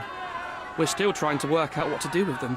I only hope we'll find a humane solution and not put them on a raft and float them out to sea. Okay. Mr. Harlow, what exactly do you do here? What are your responsibilities? What I do and what I am responsible for are two different realities, Mr. Holmes. On paper, I am in charge of the camp territory, security, provision, and the refugees in general. What I actually do most of the time is knock on every City Hall door trying to obtain some funding, or at least rations for the camp. Are the police here on City Hall's behalf too? They are, minus those who came here after the body was found. The governor won't let the refugees disperse into the island, so there's a significant police presence guarding the camp. Naturally, they answer directly to the police. I have some influence here, but I'm not their direct authority. Yeah. I'm ready to take a look at the scene. All right. Go inside the camp and find Inspector Chiak. He's the officer investigating the scene. Tell him I sent you. Say you're an independent expert from City Hall. He'll fill in the details for you. I'll find my way with words. Thank you, Mr. Harlow. What a beasts! Okay. So I'm kind of curious. So they keep these refugees under a bridge like proverbial trolls. No wonder the people outside are so disturbed.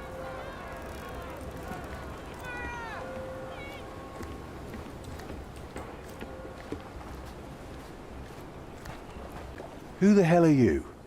How did you get in here? Mr. Ronald Harlow let me in, sir. I'm Sherlock Holmes, a surveyor of refugee affairs with City Hall. You're Inspector Tewkesbury, I presume? A surveyor? What does that even mean?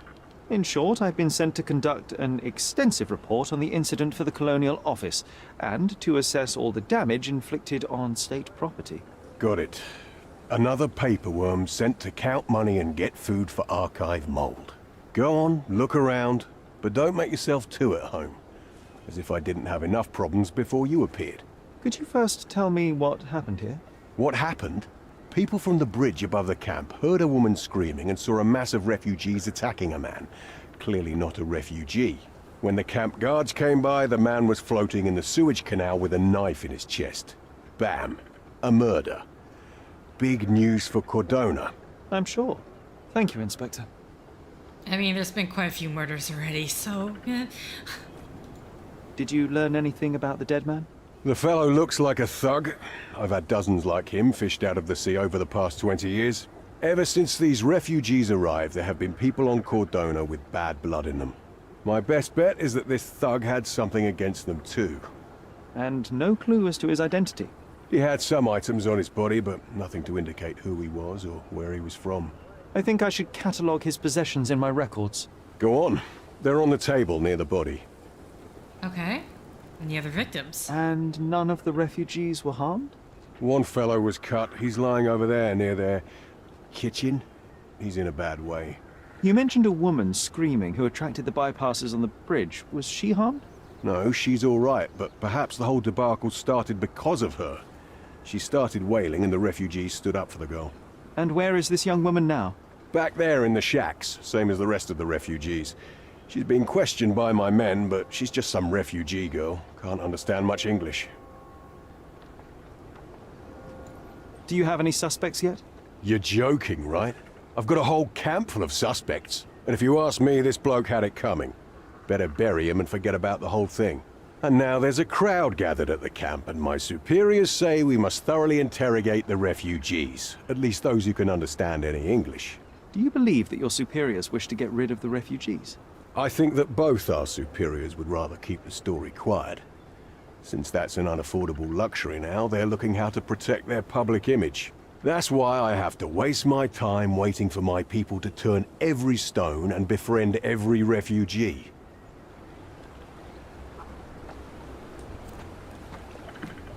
Here we go again. Number of hours on Cordona before stumbling upon another dead body? 0. Okay. Okay, everything basically took place here. Okay. There's a cut, that's because it's been a few days after since I last recorded. Alright, John. You got something? These events have fractured into so many pieces. But I know you can collect them all, Sherlock. Okay. Well, should we work backwards, or should we, It's actually hard to say, because this is 9 right here. Clearly a left handprint here. Oh, it is a handprint. I thought, for a minute there, for whatever reason, I guess the shape of the blood, it made me think it was an ear. Okay, this is 4. Which... Oh, I have to use Q. Mouth bleeding, kept moving. A blood trail leading to or a furrow in the ground. Damn it. I wasn't expecting to talk so long. So basically that's when he fell over. Why is this number 4? What's number 1? This is number 8. Okay, well, we'll just follow the trail. Someone bled profusely here. Or maybe it's just like by the order that they found the evidence. Alright, Someone bled profusely. I already clicked. This is still probably all the same. The box itself. A fresh crack, as if the crate was hit recently. Okay.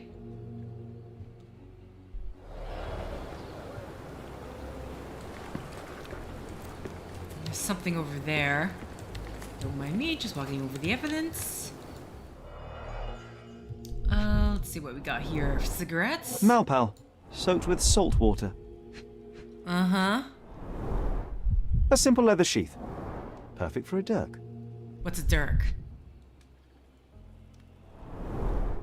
£1,000.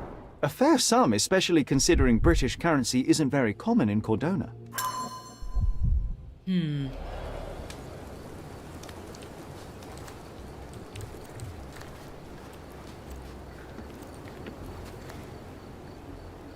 Our dead fella truly has had a day of misfortune. Okay. Oh. Well, here's number one, the body. Wow, that is right to the heart, isn't it? Is it to the heart? A steel dirk, sharp. A common accessory among sailors and soldiers.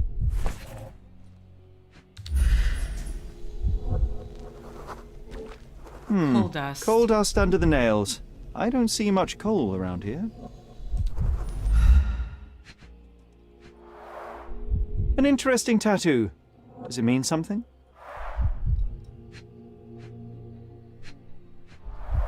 Okay, that's an just... interesting tattoo. Does it mean something? So his entire face is the tattoo. Yeah, sometimes the hit points for these, I'd say the blade penetrated upward, however the wound is too messy to be certain. Okay, that's 4 out of 5. Heavy boots, with one sole far more worn than the other. This man was limping, John. Huh, so this is our... A violent death. But this man, limping. Coal dust. I think we're onto something here, John. Okay. Since it's been a few days, which is not good for me, of what I remember from from going through the case. Now there's still way more clues I need to look at. Oh, carnelian agate beads, a traditional African adornment. Okay.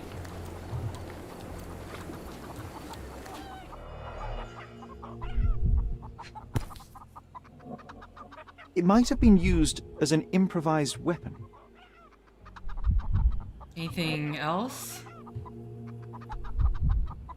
It might have been used as an improvised weapon. There we go. Different. No hint of blood or impact. The blood sprayed off the blade after the strike.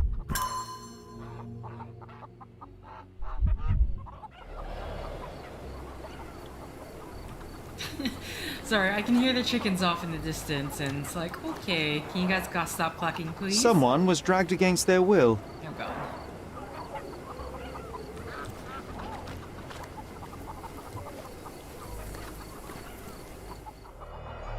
Uh-oh. Oh, he's still alive. The cut is deep, potentially serious if not treated immediately. And he's just lying here. He's just lying here. He is in shock, feverish and dehydrated. Sherry, you know first aid. Surely you have a duty to help this man. You can't leave him to certain death. How do I help him? Yeah, how do I help him? I would love to help him. He's just... No, there's no medical care. Okay, let's spin this.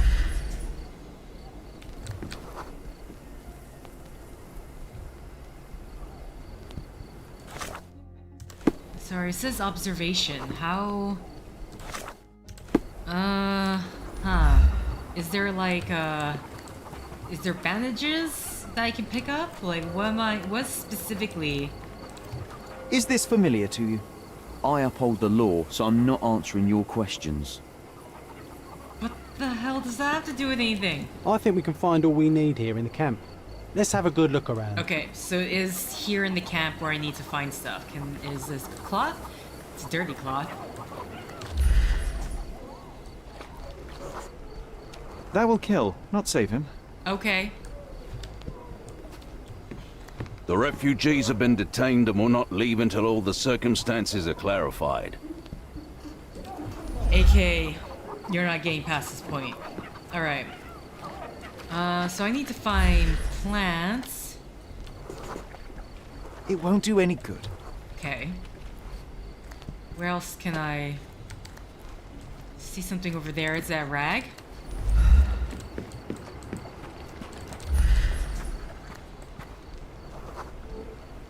Just washed. Better than nothing to bandage the wound. Okay, good. Take it. Oh. The just saw at the end there, so let's just run ourselves there. Or over here. There's another one over there. Elvera. I can use this to stop the infection from spreading. Alright, let's grab it. And... Such a mess. Let's figure it out. Okay. I thought I saw another plant, but I guess because I already found what I needed, I don't need to look at it anymore. What? Something showed up.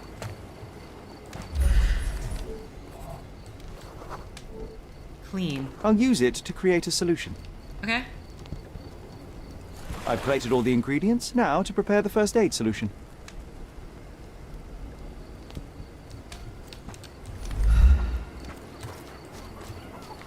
Oh, I passed you.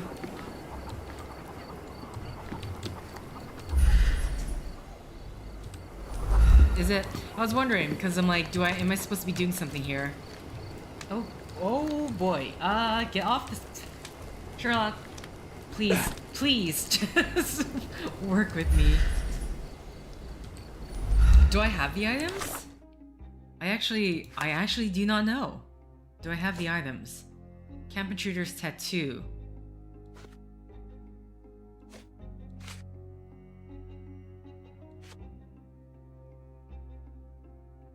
I've collected everything I need. It only remains to grind. I'll grind the leaves. All right. So I need to find. About to say a bowl.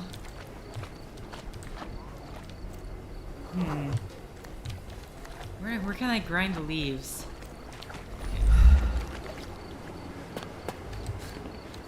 Oh. Did I not look at this? These events are fractured into so many pieces. But I know you can collect them all, Sherlock. There. A man's footprint. A heavy boot with a worn-out sole. Police boots. Always happy to trample evidence. Okay. You know what? I'd like to understand. What? How did our dead man end up inside the camp in the first place? Come on, there has to be... How do I grind the leaves? I don't imagine it's here, because by the time I'll get here, I'm heading on outwards.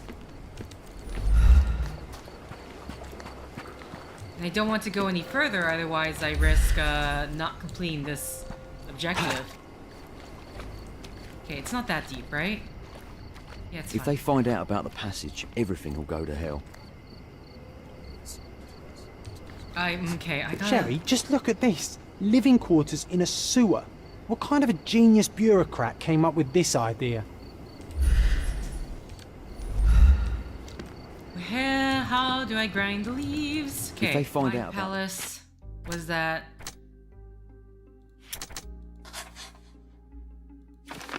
The thug also visited Vogel's gallery. Okay. And then that leaves us with the photograph of the violation. Oh, we're supposed to do a chemical analysis. I thought we were, because they talk about grinding. Like, what does that have to do with a chemical analysis? Okay, so we have -4, -6.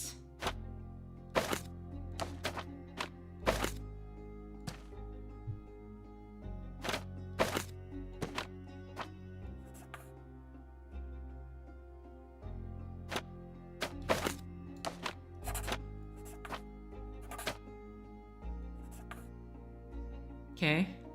If I do 3.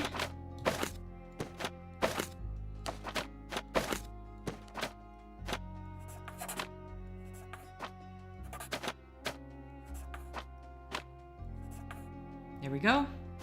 Oh, wait. And then link it to this.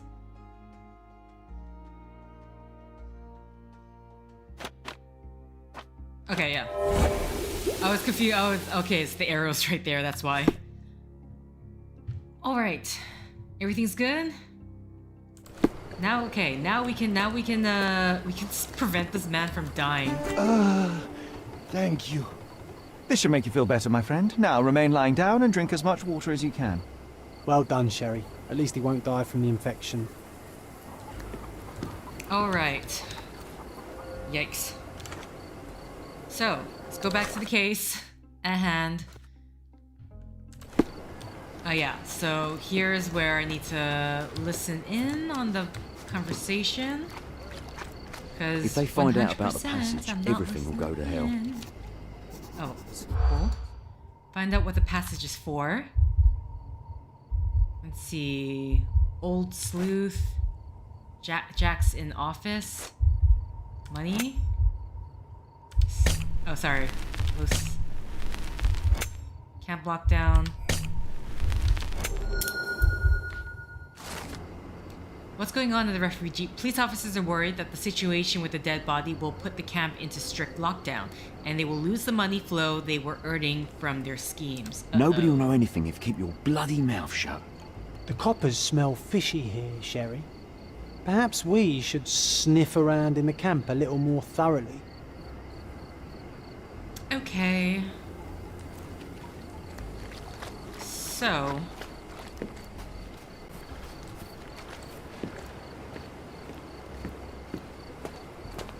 Hold on.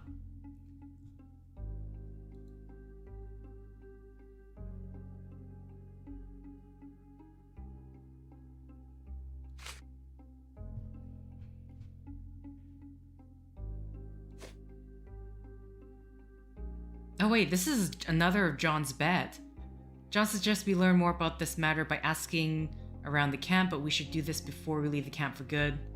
The place might be put on lockdown again. Okay. Don't tell me I need to, like, change my disguise or whatever. Is this familiar to you? The law can't help you with that.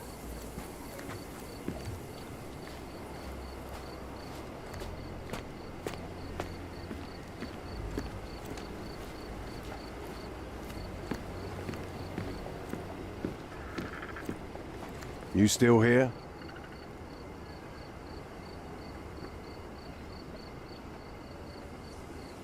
The guards at the sewers were speaking about taking refugees out of the camp. Do you know anything about this, Inspector? Less than you do, obviously. And this doesn't bother you as an officer of the law? I can neither punish them nor put them on the right track, if that's what you're asking. Maybe your friends at City Hall could do something about it, but I seriously doubt that. To be honest, I'm sick and tired of being frowned on for my uniform. If those fine gentlemen you've eavesdropped on are in some shady business, that's on their heads. Okay. That can't be it. Don't tell me that's it.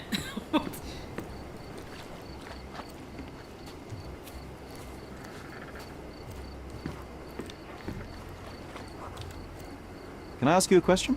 The law can't help you with that. We can't. Nothing about any shady dealings in the camp, but he doesn't seem surprised about his colleagues being involved in such operations. Okay. Should I, ask these guys directly? Do I just ask everyone? Are you able to help me? The law can't help you with that. Everyone's looking at us, Sherry. You sure you know what you're doing? So can I ask this guy now? I can't. Back. Murder! Beasts!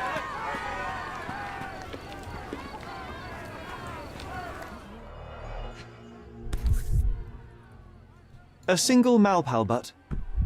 Huh. I missed this. Roadman cigarettes. A brand highly regarded by law enforcement officers. So there wasn't any sophisticated infiltration plan. The good old police just let the man into the camp. Now we have everything we need to get the full picture of what happened at the camp. Okay. So... man, I'm probably not gonna get this bet. I'm not quite sure what it wants me to do.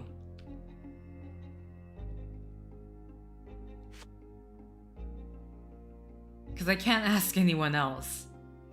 It's actually really not giving me any other directions. Let's unpin this.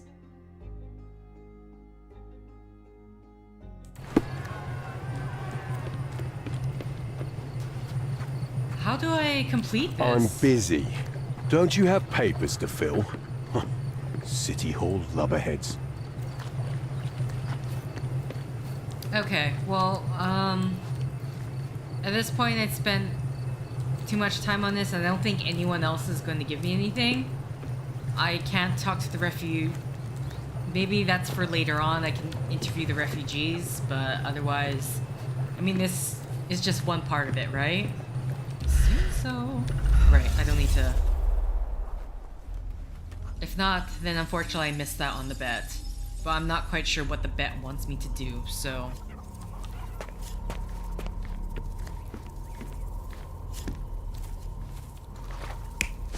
Okay.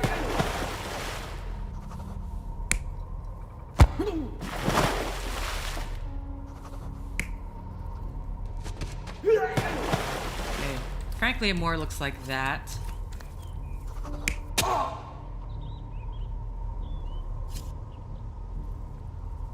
Wait, is this man our limping man over there?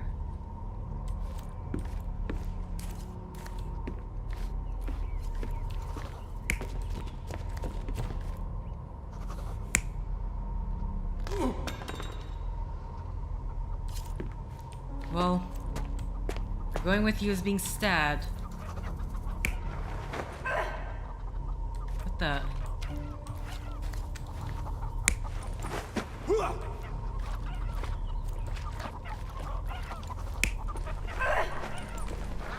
Okay, so someone dragged against their will.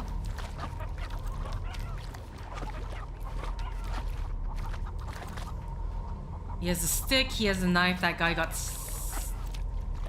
slashed, not stabbed, but slashed. What's this one?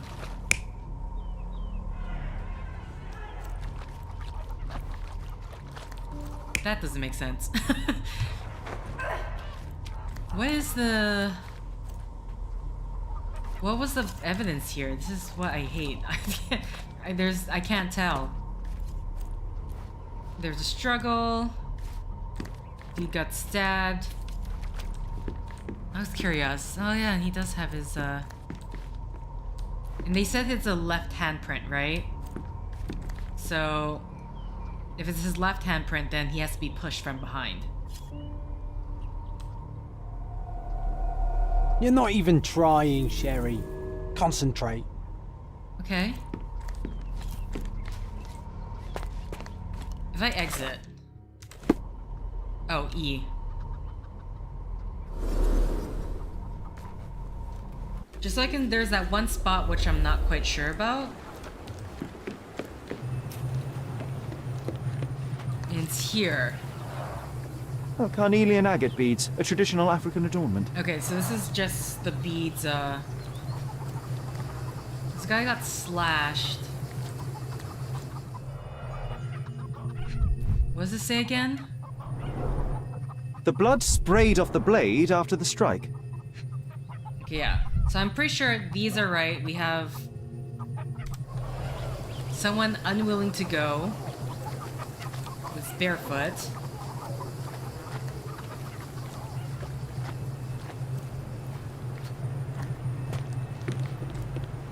Okay, what does this one say? Is it left handprint?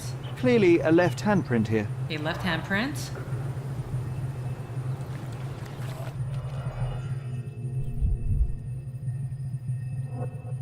Oh. Small trench in sand. Mild bleeding kept moving. Okay. Exit. And here's just a struggle. What does this one say? Someone bled profusely here. Okay.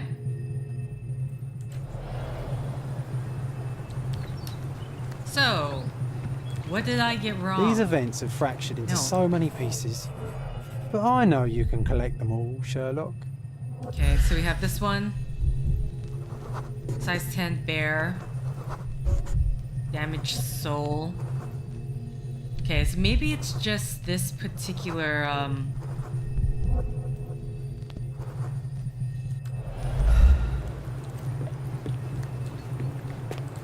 maybe it's just this one area that I'm getting wrong, because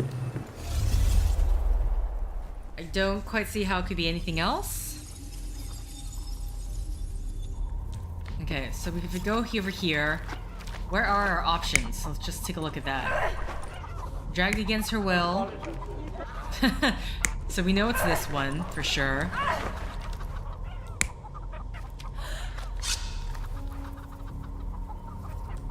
Hello? Come on.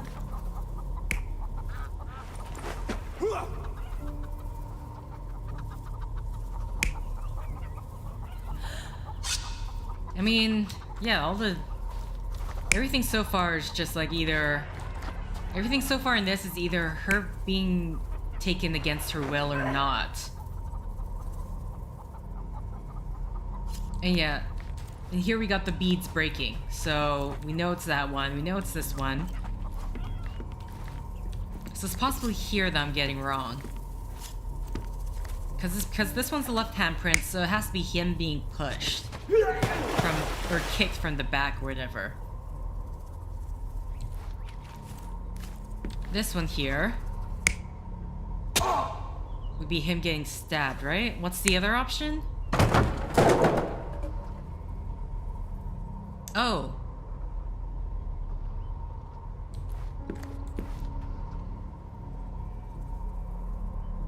Right, because the crates. The ones over here.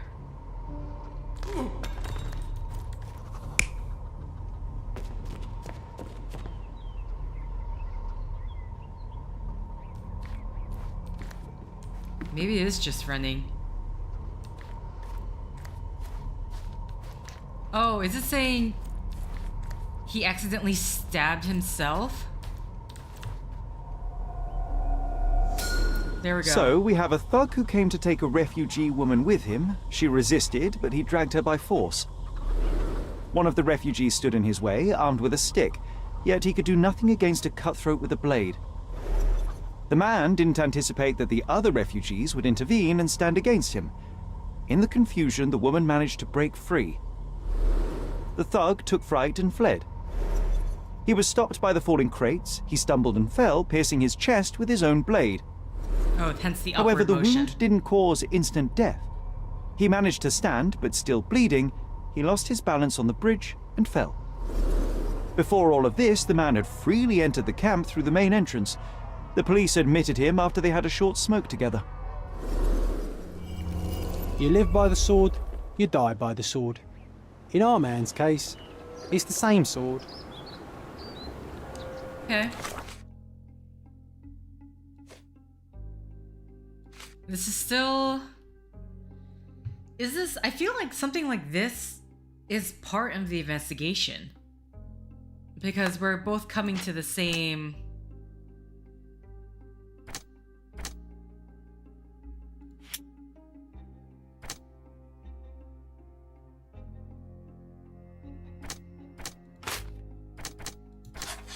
Okay, I just want to see what...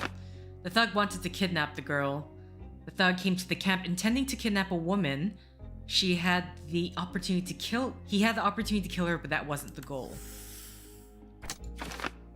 A henchman, not merely a thief. He was not merely a thief, but also a kidnapper. A henchman who takes on various roles. Okay.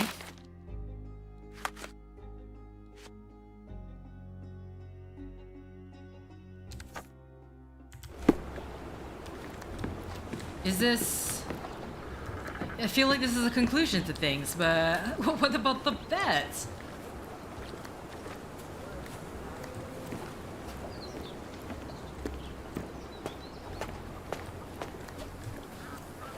There's nothing else I can do, right?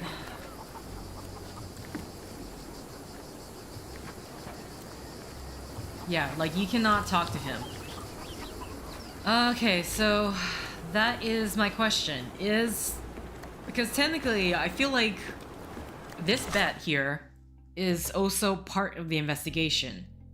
What's going on in the refugee camp? Like, I don't see how it wouldn't be involved, but I can't seem to tick it off. There's no other symbol denoting what I can or can't do. Maybe if I... Mr. Harlow, your refugees didn't murder anyone. What? Pray tell me what you've learned. We'll see. All right, listen carefully. This might solve one problem for you, but will create a few more. Oh, well, that's a great start. The man came to the camp intending to kidnap one of your refugees, a woman. What he didn't expect was that the refugees would stand up to protect the woman. A brawl had broken out. In the chaos of it, the man stumbled over those crates and fell on his own blade. How do you know he fell on his own blade? The wound in his chest was inflicted from an unusual angle. It was not an offensive stab, shall we say. The refugees didn't touch him.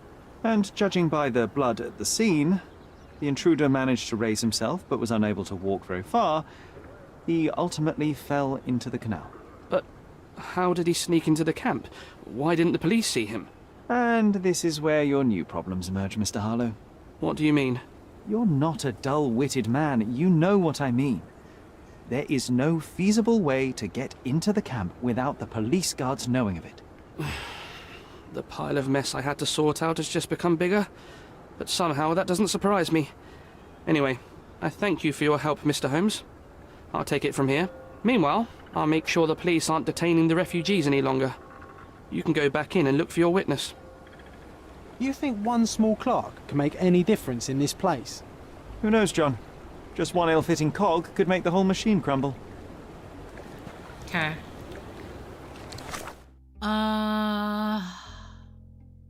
Here we go. So now we have talking to the right person, right? Sorry, this is sometimes there's so many symbols. Inquire with people around you. Okay. Failed kidnapping.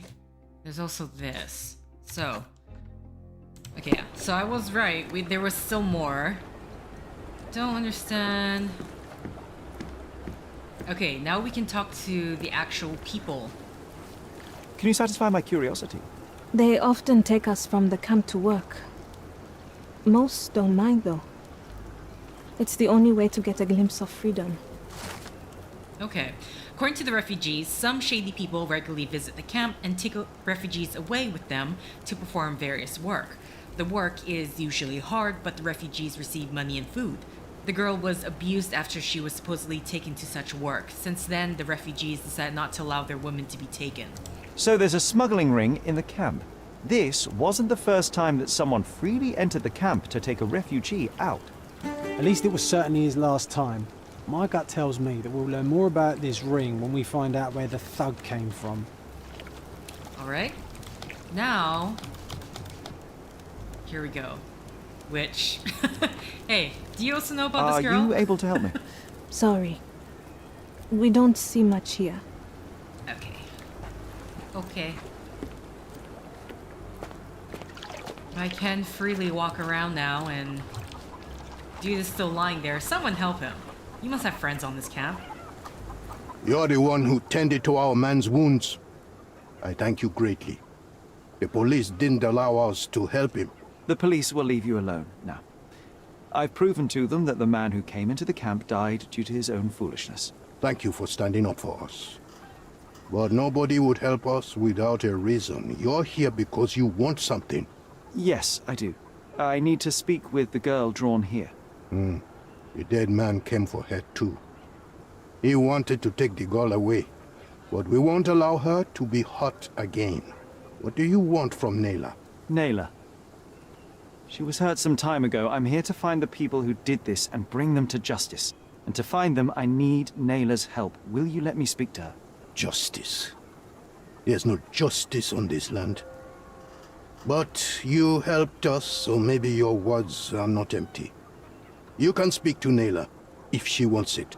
But I will be watching you. Yeah, that makes sense. Hello, Nayla?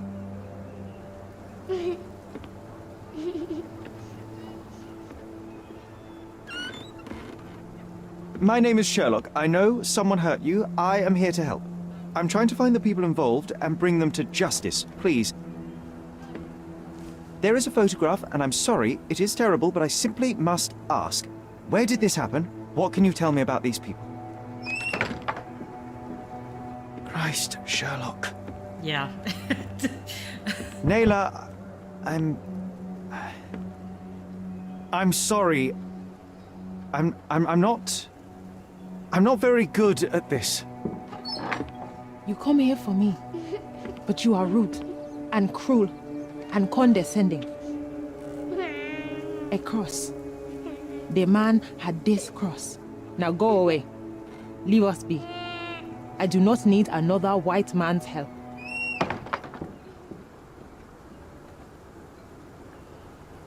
Oh, glad that wasn't me. Not my best work, John, by a long shot. Naylor doesn't want us meddling. I'm starting to wonder what this all achieves. But she helped you anyway. Now we know that maniac's face and the cross he wore, we can still catch him. Okay. Yeah, that, ooh. The defiler had a peculiar... Neela is the woman from the photograph. Do I just tie these two together? Okay, just had to make sure. Okay. Badges such as these are usually awarded to high-ranking officials. Oh, no. The filer from the photograph might be one. Okay, so we have people in position of power. Man found dead inside the refugee camp has a distinctive tattoo. Yeah, there's that as well. Okay, so let's pin this. But who's going to know about this? Would you know about this? At least some of your kind have a hat. Thank you again. Okay. Yeah, completely understandable. I mean, I'm surprised she actually talked to us. He's not dead. I helped. he's not dead yet. Excuse me, just one question. He may still survive. Sorry. We don't see much here. Oh yeah, why am I talking? I should be talking to the police. If there's anyone I should be talking to. Though, police are gone, so at least, Officer Tukes? You still here? Yeah. I'm still here.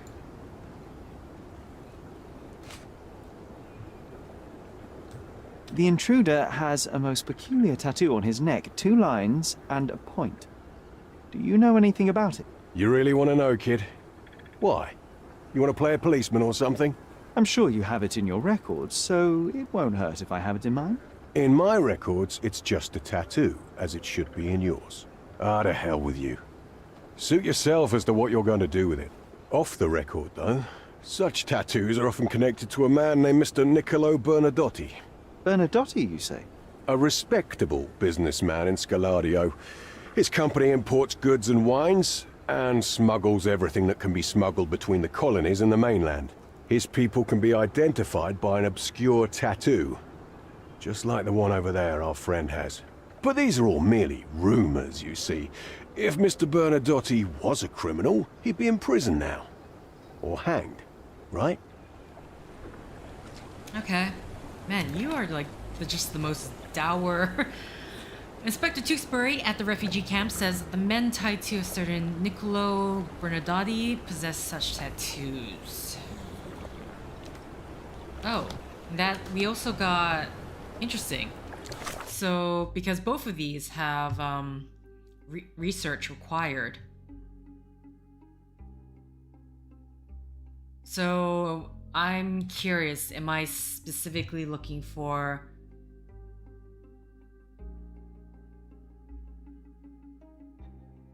Mercurial's place? Oh, I guess I see we've added the sketch to his face. Alright. Let's get rid of this. So, the question now is... I'm not gonna be looking at police records because this man does not have police records.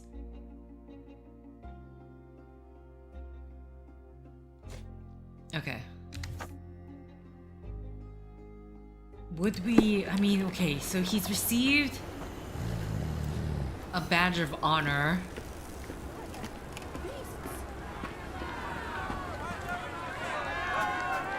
He's received a badge of honor. Oh, I ran into the thing. Alright. So... I mean, what am I looking at? City Hall records? Would that be in City Hall records or would that be the newspaper? I'm very nervous that the Credona Chronicles is gonna set me up. Yeah, I am looking for furniture. So I think I need to do more main stories and stuff like that before I can start buying stuff up. So I haven't done the live stream yet, so by the time I'm recording this particular second half of this mission, I haven't done the live stream yet, so maybe I'll have money afterwards. Where? It's literally right there. Okay. I'd imagine this is the Chronicles. No, let's not interact with the lady here, just because... Pretty sure I've already picked up the mission I can from her, but I don't want to accidentally... Alright, so...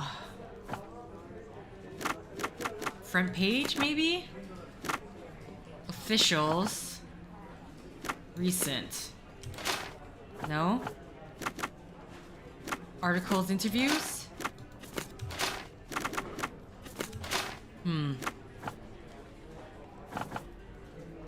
It is recent. Oh, maybe current year.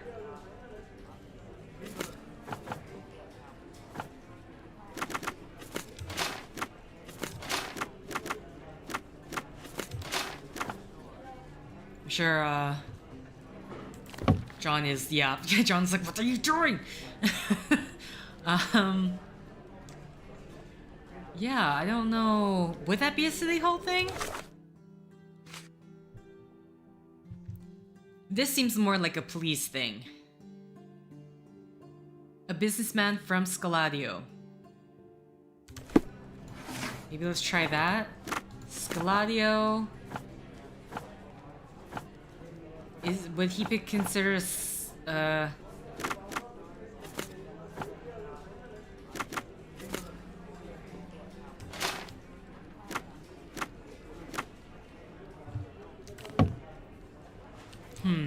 maybe it is the City Hall records.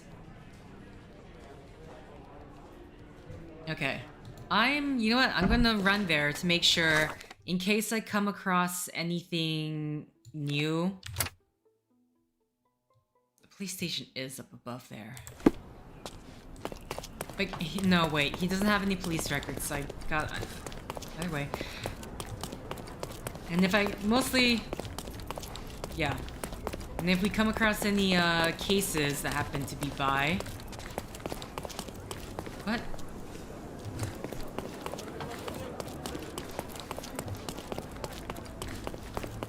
Definitely feel like I took a wrong turn.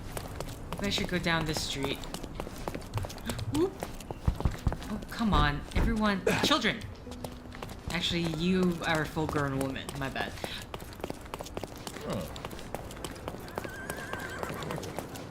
Anyone whispering to each other? Can we find a new case to investigate?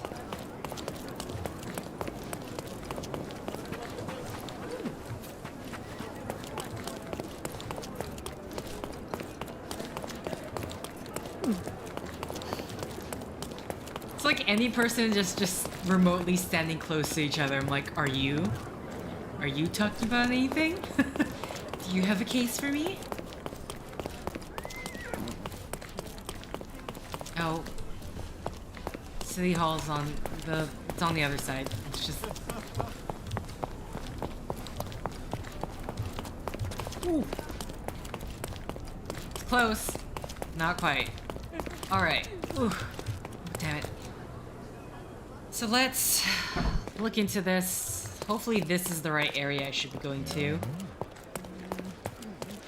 I wonder if we will ever be able to see more. District, Scaladio, subject.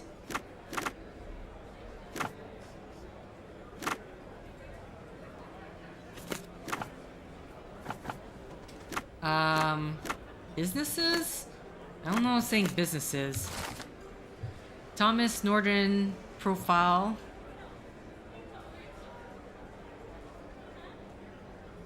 Okay. don't think that's it.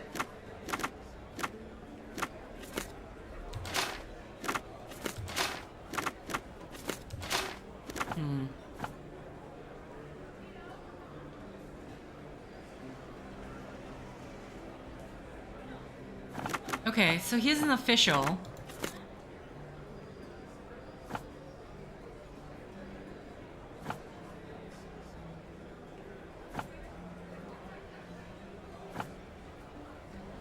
Not many of those left on Cordona. I mean, well, they could just... These 2 points could be 2 different people, right? So...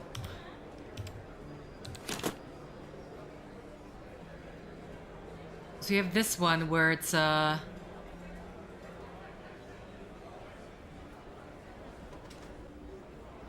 Wait, not this.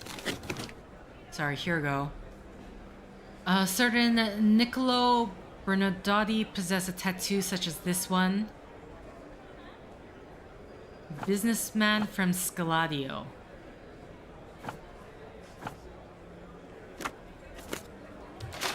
No? Here we go. Established 1873 by Niccolo Bernadotti. Main office, southeastern Scaladio Bazaar Road near the crossing with Roman Road. Ships goods between African British colonies and the rest of the United Kingdom, including Cordona. Imported products including food, wine, coffee, everyday goods, and more. The founder of the company is Mr. Blah Blah, born Sicilia, Italy. Mr. Bernadotti moved to London as a 39-year-old businessman. Later the same year, he moved his base of operations to Cordona, in his words, to be closer to the colonies he has businesses in. Since Mr. Bernadotti's arrival in Cordona in 1873, he has become a notable patron of the arts, and an investor in Cordona's social well-being. Among his latest contributions is the purchasing of new equipment for the police station and aiding the governor in bringing an airship called Led Zeppelin across from Germany. Alright. What a lovely man this Bernadotti is, eh, Sherry? Can't wait until we get to meet him. Okay, so that's... Okay. So I think... Yeah, that was my bad. I, for whatever reason, was thinking these... So technically we got his name. We got this guy's name then. This is location. This is... Thomas Norton. Okay, I think I can switch Sherlock back to his... I'm gonna switch it to this. I do like the no jacket. So, we are going to... Who do I question?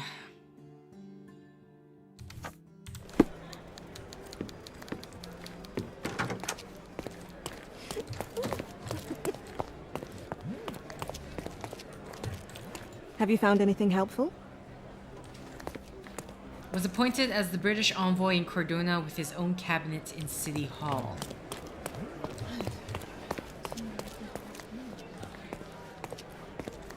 Can I go through here? Yeah, who can I question? Can I just question anyone in here? You look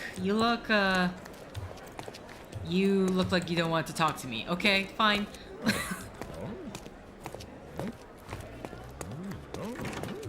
No?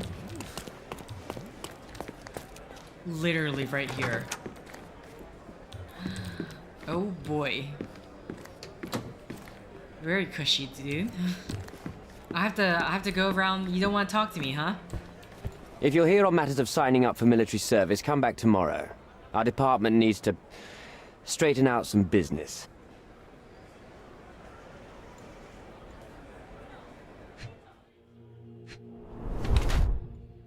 Didn't sleep last night. What? Was this... Okay. No time to shave. Oh, here's his... Well worn, never removed. Very proud of it. Hi. This is wine? I would hope it's wine. It'd be very silly if it wasn't wine. Did you not think to wash it off? Did you just not feel it there? I feel like that is definitely something you would see. What is this? Clothing? Rumpled clothing, stays at work late. Red eyes, no time to shave, well worn, never removed. Stays... Oh, red wine stain on the wrist, on the wrist, and his unshaven face indicate a lazy attitude towards his duty. The order of the bath looks quite worn. The man is proud of it and never takes it off.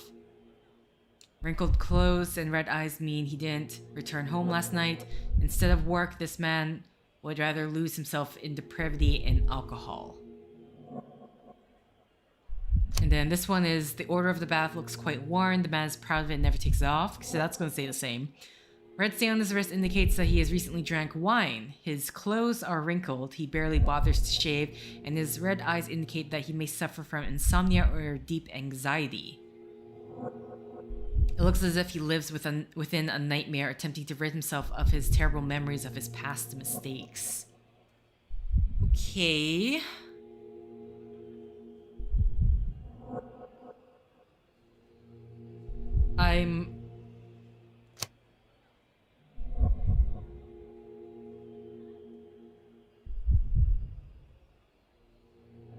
No time to shave, didn't sleep last night. See, this is the one where it says he recently drank wine. Because otherwise, even if he was a party goer, you're just saying he never washed his hands afterwards or whatever?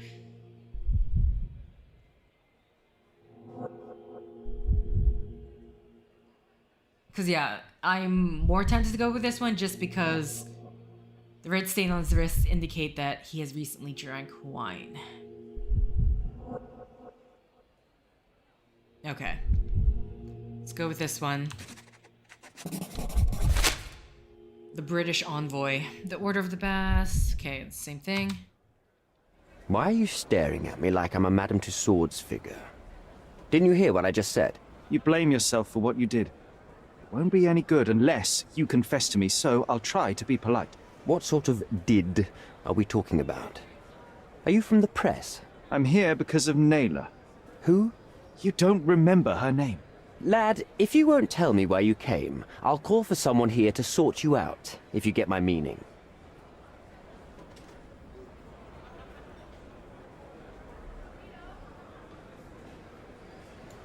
Do you recognize this man? We definitely look alike. But you have the wrong person. Really? Then you won't mind if I pass this along to the newspaper?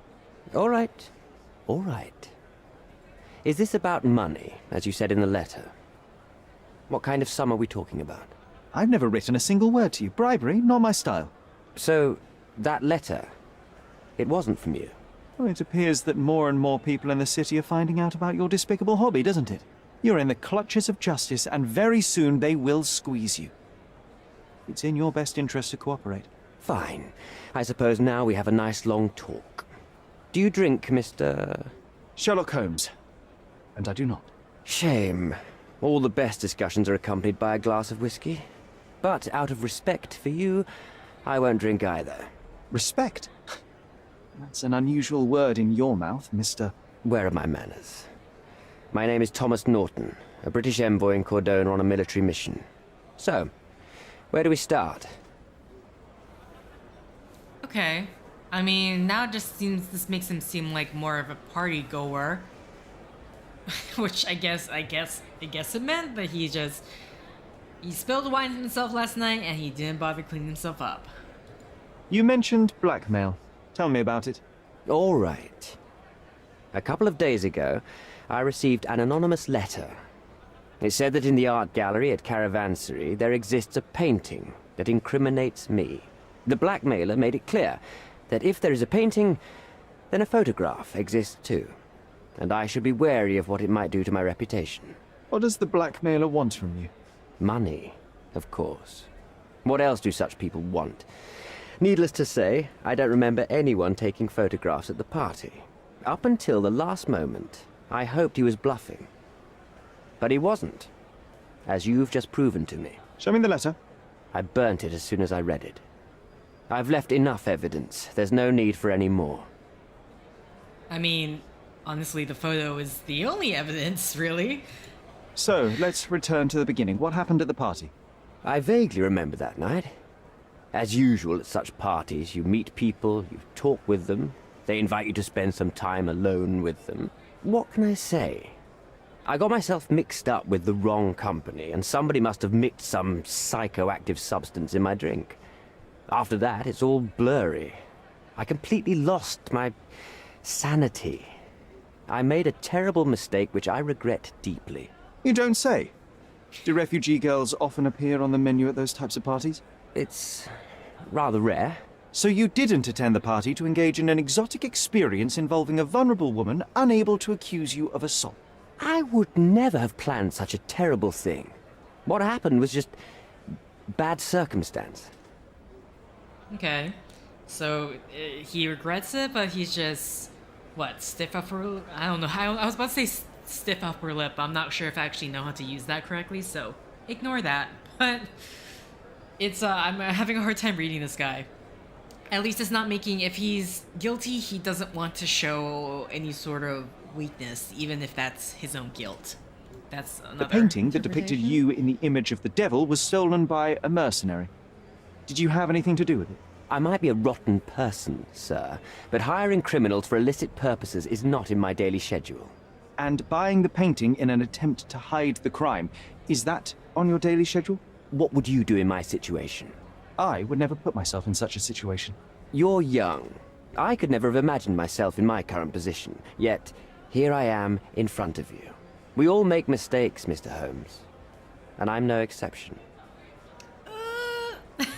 Boniface Mercurio, does the name mean anything to you? He's an artist, right? The one responsible for the painting that compromises you.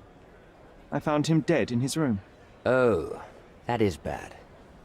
Wait, you don't think that I have anything to do with this? You had motive to kill him. Maybe I did, but listen. I know how this looks, but murder? That's on another level. I had thoughts that this Mercutio... Mercurio? Well, him, yes. I thought he could have been the blackmailer. But I was too afraid to make any hasty decisions. There were plenty of ways to fail by making a move, so I chose to wait. To see what he would do next. You have to believe me. I don't believe people, I believe evidence. Then look at the evidence. Mr. Holmes, I've built my entire career on hard work and uncompromising dedication to the Crown. I made a mistake. But I'm not a villain from some cheap adventure fiction. By putting me behind bars, you will benefit precisely no one. Rotting in prison is the least you deserve, but I have a better idea. You will make amends and help the ones you hurt. Ah, help the refugees. Use your connections to help patriate the refugees, find them decent homes, give them jobs. There must be a meaning to your position and my decision. Yes. All right, I can do that. So, will you give me the photograph now? That's not all. No. Oh, both of them. Ooh. Naylor deserves the very utmost of what you can do. Help the girl? I can't risk the press paying extra attention to her. I will do anything except that. I need to think this all through. Don't do anything foolish in the meantime. What makes you think you can decide what's best for these people? Such is the arrogance of British imperialism. I take your point. London, route to the Isle of Galanza, join the Royal Air Forces. Come on, it's not like we've got anything better to do. Okay. So, okay, let's, so basically these are going to be my two suspects. So far, honestly...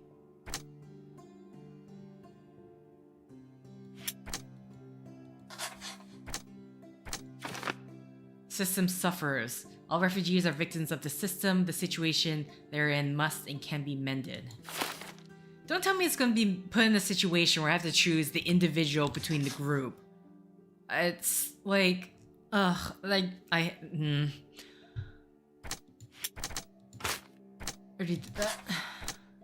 Okay. The envoy wants to hide the proof. The envoy's interest in the photograph is pragmatic. If he obtains it, nothing will threaten his reputation.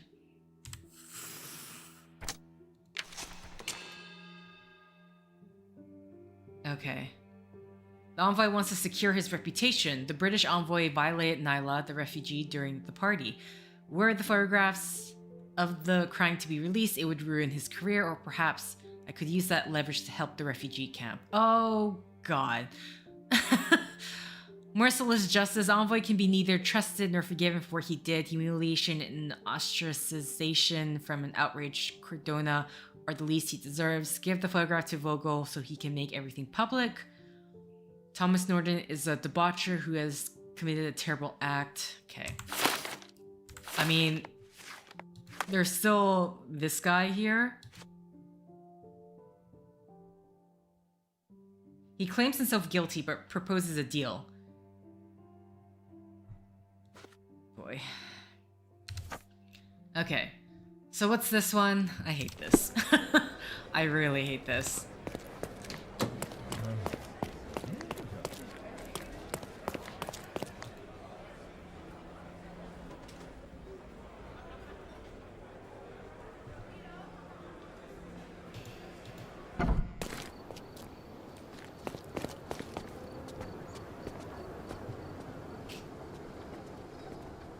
Okay.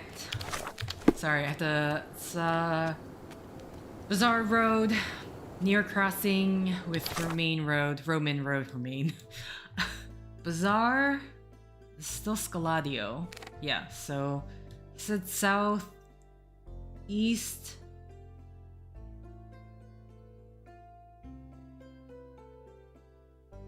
Where is... Found Bazaar Road, right here.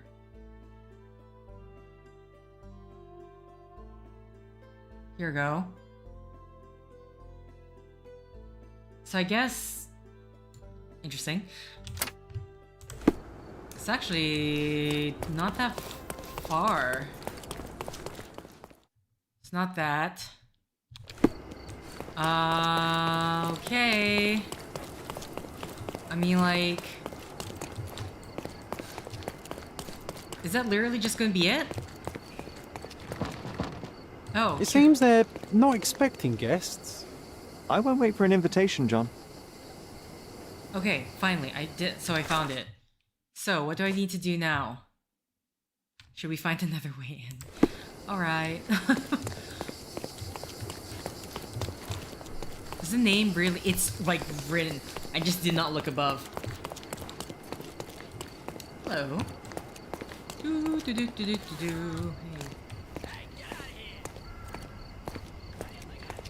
These workers don't look like your average Cordona folk. They're refugees from the camp. Okay, here we go. That's what I was looking for. So many goods here. Let's find something illegal. Okay, so we found the area. Anything else I should be doing?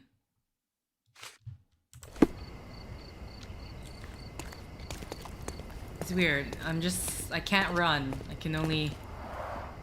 Porcelain friend for every child. Okay. Oh, so we're just having a look at the type of goods they have? Shipped from Cape Town. The wine route from colony to colonies. Okay, so we're just taking a look at all the wares that are being transported. This earthenware came a long way from the Staffordshire potteries. Okay. That...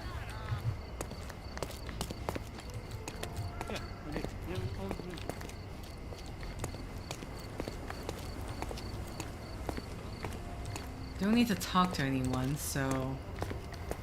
Bananas? Can I look at the fruit? An essential remedy against sea scourge on any ship. Lemons? Bernadotte doesn't miss an opportunity to occupy every... That's our way in, Sherry. Hi. You go talk to that beef. I'll sneak up from behind and take him out. Okay. How can I get past here? All right.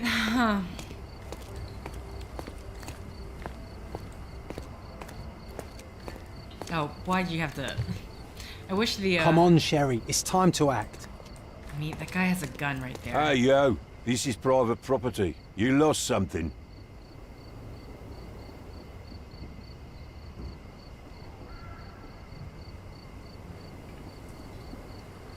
Okay, well, definitely not this.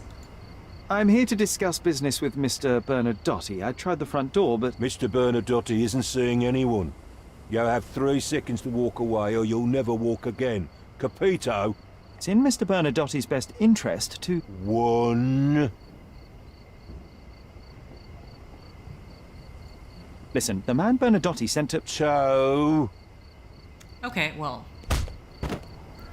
I did try to resolve this peacefully. But legitimately, there's a guy with a gun on the... This is... okay. This might go very terribly. My hands are very cold right now. I'm coming for you. Oh, God. Oh, whoa! Everything is... what the hell?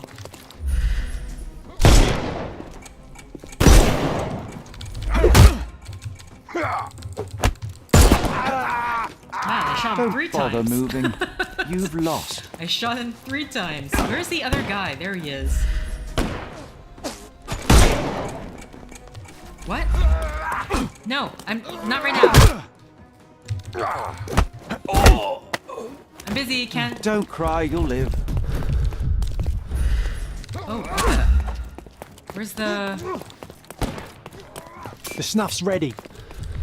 I'm gonna hurt you. It won't work this What? way. I'm coming. I am stuck.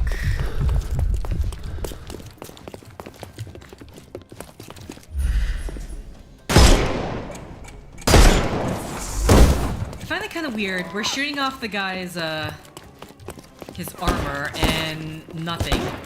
Like, he just does not care. No reaction whatsoever.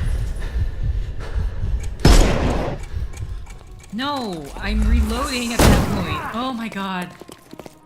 Okay, I'm just gonna have to run around for a bit for my health to increase. Nothing I can do about it. These fight sections are so awkward.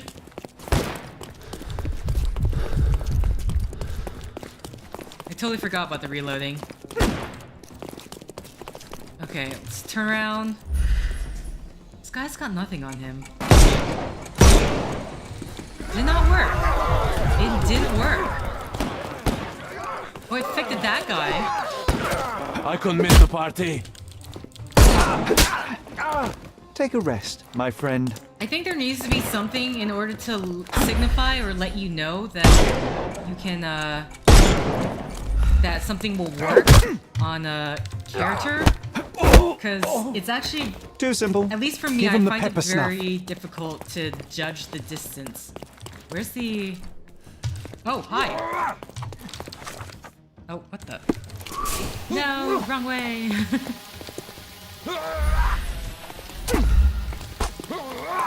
I can't do anything to this guy. Does he have something behind him? See, I don't know if there's a way to outrun him.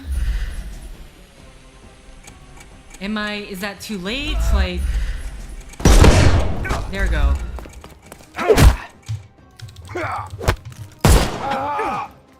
Okay. Don't cry, That's you'll not live. gonna be it though, because I know for a fact. Oh, come on. Let's wait for that guy to...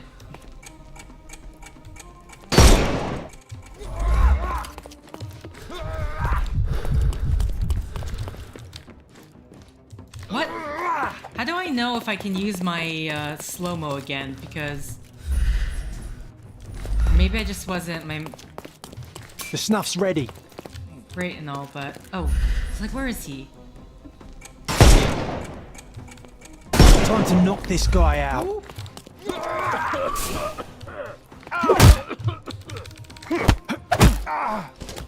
Take a rest, my friend. Was he it?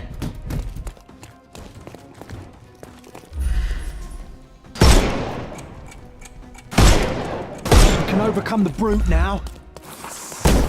Okay, well, Brute's got...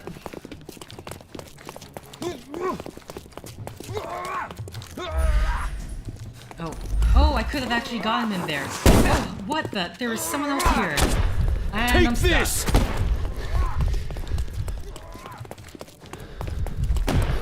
go too soon, because I assumed...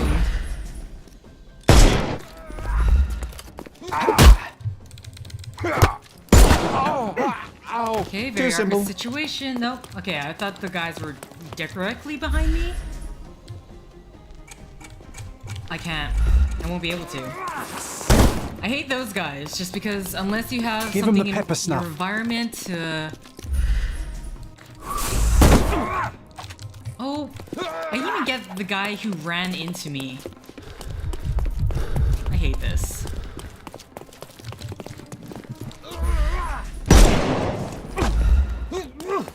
I'm busy with this guy, don't... Let me do my thing here. Take a rest, my friend.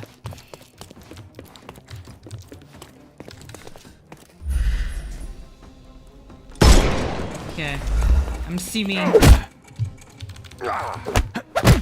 So this is the... Don't cry, you'll live. third time. Okay, good.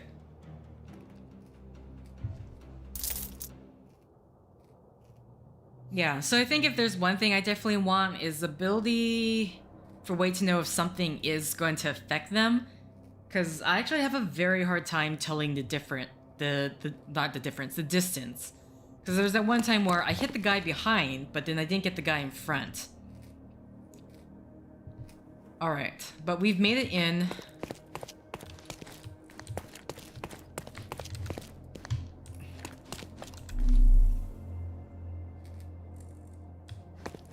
John, You disappointed me so much, Sherlock.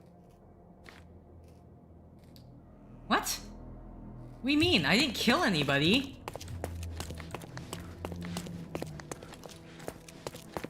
I'm sorry. It's making me act like I killed everybody. Like, am I supposed to actually, like, physically interact with them in order to handcuff them? Because it doesn't say anything about that.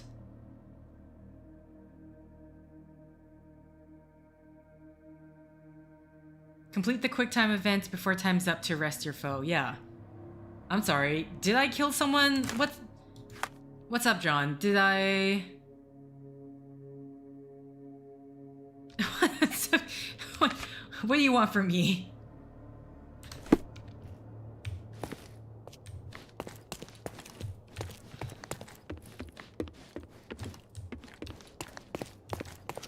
Or is it saying my performance was terrible?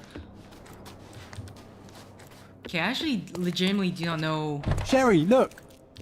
This seems familiar. Oh, yeah. Everything's fine?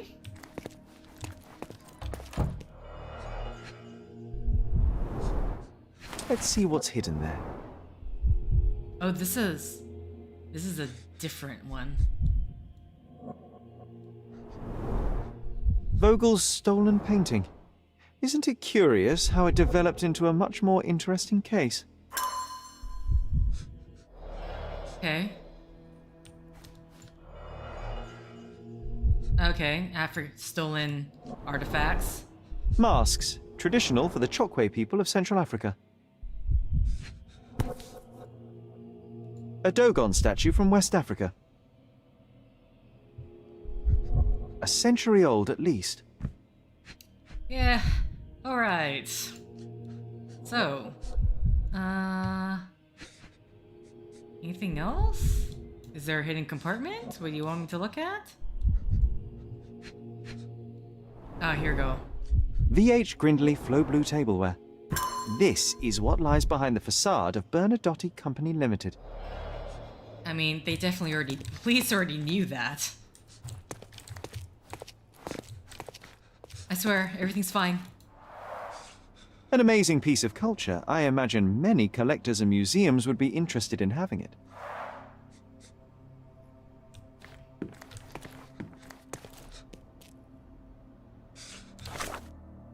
Okay. Can I talk to him about this? I don't know. No, sir. Don't hurt me. Okay, It's all right. I won't harm you. Like you didn't harm the folks on the way here? What? What are you talking about? Did I kill someone?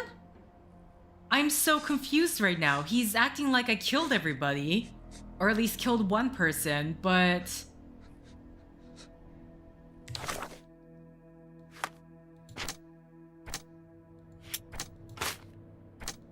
Okay. That's nothing to do with anything yet. I'm really annoyed if this is the case. British envoy, stolen painting from the gallery. Smuggled artifacts. Envoy claims that he did not hire the thief, nor is he responsible for Mercurio's death, but he tried to buy the painting because he was afraid of losing his social position. I mean, mind you, this starts with Mercurio's death. Well, no, this started with the heist that involved Mercurio's death, and I'm so confused. Why? This marble fella. It's like he was made after my image. You see it? Oh, that's what you're doing. That's why you're positioning yourself like that. Don't come any closer. One step and I'll shred you to pieces. Yes, you sound very intimidating. Go ahead. Make my day. Right, so, yes. Yep, well, excuse me, sir. I think I hear... I've got to... It's better I leave. Whoa. Oh, wow. That was as if somebody put my words in your mouth. Okay, so I was about to say, I'm like, is that the guy? Logistics, huh? You acted so much like me. Okay, what does this say? Cordona Chronicles front page, zip-in related feature. Okay.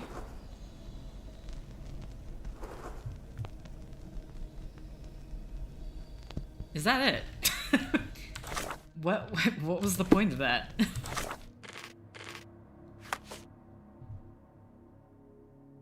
Okay. I do not understand.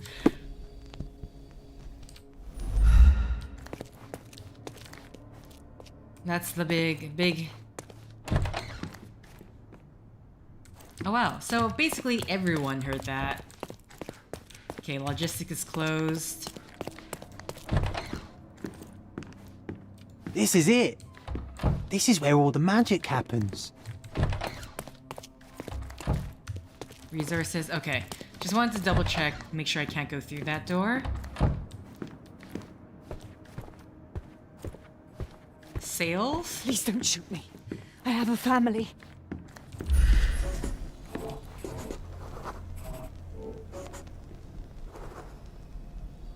Expensive paper, invitation to ball, city hall emblem, law paperwork.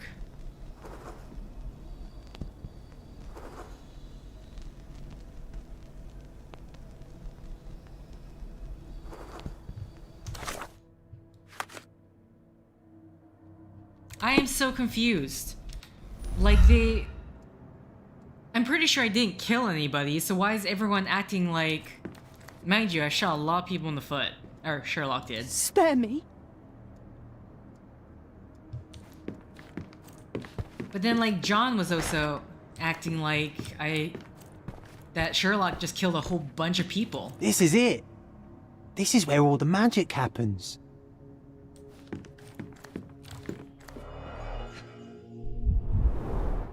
I suppose it's Mr. Bernadotte with our fine governor. Uh-oh. 1875. It's taken a few years back. John, how many people in Cordona have a photograph with the governor, do you think? You definitely don't have one. That's not the question, John. Anything? Is it Z? Here we go. There's that door. So, you've cut through all the guards just to talk to me. Then come here, and we shall talk.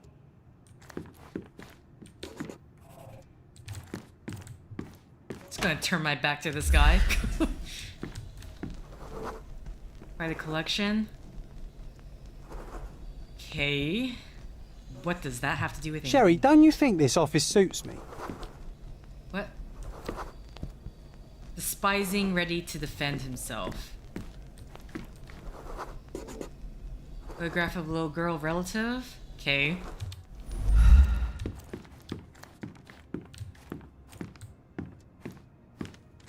Is it gonna like...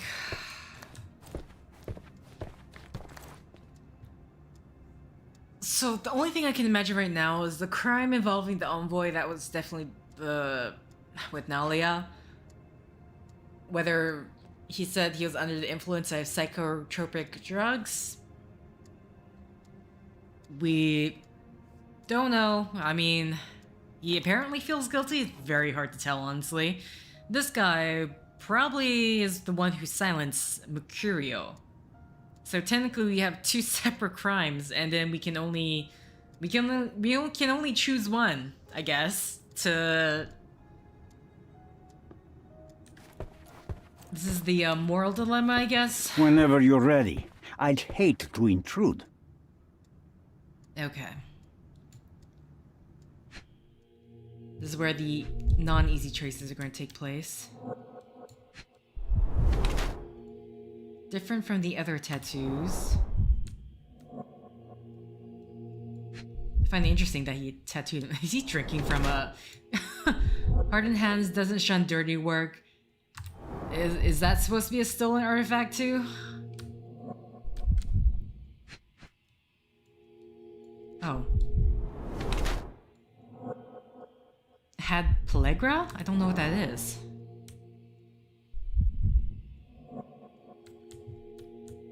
Ring. Okay. Again, why is that supposed to matter?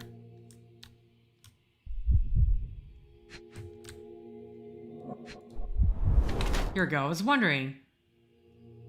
Okay, a holstered pistol means he's cold-blooded. Alright, if you say so. Different from the others. Cold-blooded, doesn't shun dirty work, married, had Pellegra. Calculating mastermind. Niccolo Bernadotti is a harsh gang leader and calculating businessman who beams confidence and menace.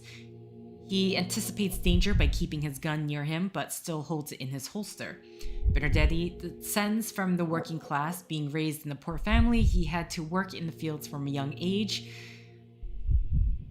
Hard work under the sun and bad nutrition led to his suffering from Pellegra. He overcame the disease by its effects still show in his skin. Despite being financially comfortable now, he still distances himself from the high life, keeping his clothing and appearance quite conservative.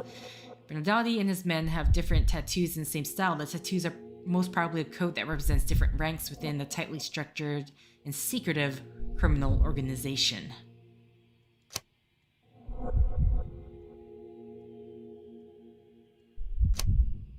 He beams. So I'm just seeing what the difference is. So this one is who isn't afraid to get his hands dirty. They both actually somewhat say that.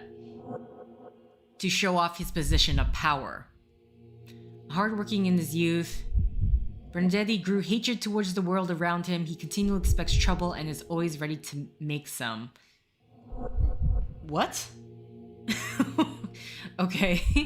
Like, the thing is, like, where in the world will we derive this from anyway?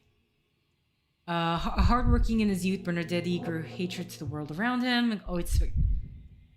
He continually expects trouble and is always ready to... Raising the poor family, had to work the fields, just wants to... This seems...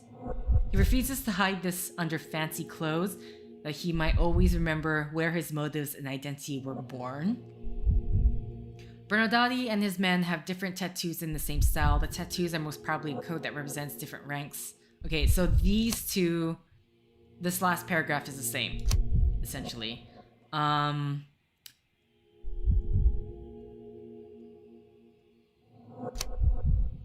This one's like keeping a distance from the high life, which doesn't make sense if he's got a photo with the governor on his wall. That said, at the same time, I'm not sure if I agree with the, he grew a hatred to the world around him. Where does that come from?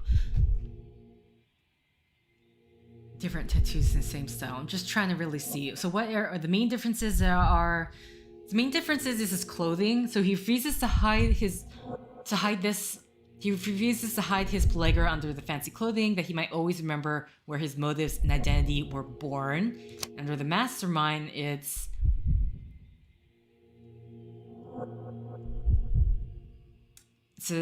distanced himself from the high life, keeping his clothing and appearance quite conservative.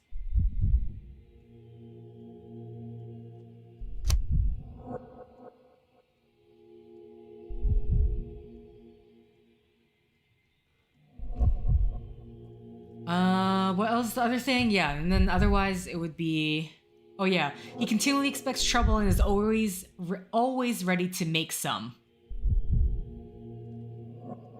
Bernadette grew hatred to the world around him. And then this one, he anticipates danger by keeping his gun near him, but still holds it in his holster.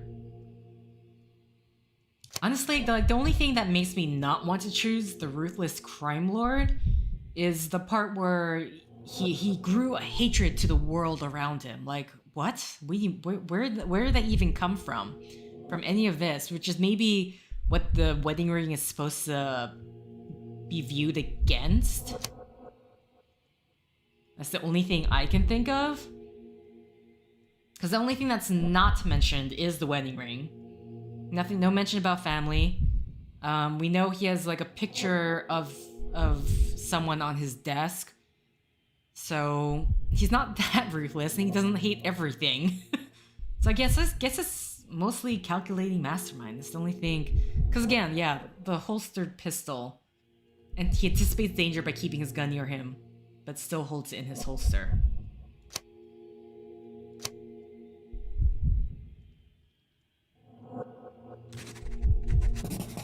I don't know if you can get a character portrait wrong. I'm gonna assume not, but the real question is, how does this lend itself to the main investigation? Does it even matter? Like, is there a point to these character portraits when I do them? Niccolo Bernadotti, I presume?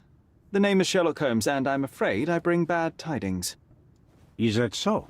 The man you sent to the refugee camp failed in his task. He impaled himself on his own blade. Clumsy and chaotic end. For a man who just broke onto my property, you are more businessman than brute. You have my attention, Mr. Holmes. Do not waste it. We just told him his man died at the camp. As I said, your man was found dead in the refugee camp. He was there to kidnap a woman, but the other refugees intervened to try and save her. The ensuing scuffle resulted in the man's accidental suicide. He sported the same tattoo as your men in this building. In fact, it also bears a resemblance to the one on your neck. Care to explain what business your man had with this woman? You have no idea what you are talking about. I can assure you this was no kidnapping. The refugees in the camp are on edge. What happened there is a tragic accident, one I am not responsible for. For what reason was your man there if not to abduct her? Why would I answer?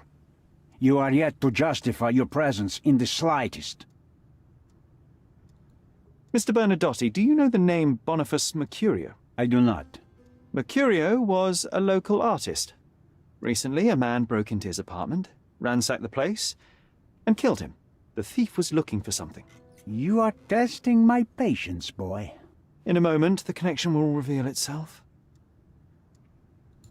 I was hired, privately, to investigate the recent theft of a painting from an art gallery. My investigation led me to a man from your organization, and thus, to you, Mr. Bernadotti. That is quite a stretch. Why would I need to steal a painting when I could buy anyone I wanted? Interestingly enough, I spotted the stolen painting in your storeroom. I buy and sell a lot of things, Mr. Holmes. Unfortunately, if this is true, it is not the first time I have been sold stolen merchandise. I presume you were hired by the owner of the gallery. Tell them to contact me, and we'll sort out the situation. So, this painting is why you broke into my office. So many words, so little action. When you barged into my office, Mr. Holmes, I got the impression you wanted to talk business. Now I see you had come just to talk. Tell me exactly what you want, or get out. It was necessary groundwork for what comes next. I have enough evidence to conclude that the gallery thief, the artist's killer, and the dead man in the camp are all the same person. Your time is almost up, Mr. Holmes. Before you draw your gun, there is one final detail I am yet to mention. The young woman your man was tasked to collect from the refugee camp had been defiled at a perverse masquerade party. That violation was captured in a photograph by Boniface Mercurio and used as a reference for his painting. The photo shows the attacker's face. Finally. That's why you're here, Mr. Holmes. You have the photograph. It is what your man was after when he broke into Mercurio's apartment, and it is what you're after too, isn't it, Mr. Bernadotte? You have the photograph with you. How much do you want for it? I am not naive enough to carry it with me, but I am yet to decide what I shall do with it. I know the man in the photo is a British envoy. What interest do you have in his downfall? I must admit, I am rather impressed by how comprehensively you have pursued this matter. And so, you deserve the honest answer. My business dealings are often arduous in their bureaucracy. A man in his position, willing to look the other way, could ease my work significantly. In return, I will make sure no one looks his way either. A favor for a favor. Also known as blackmail, the modus operandi of any true professional. It was not originally my idea. Mercurio set things in motion, extorting the envoy for the most trivial of ends.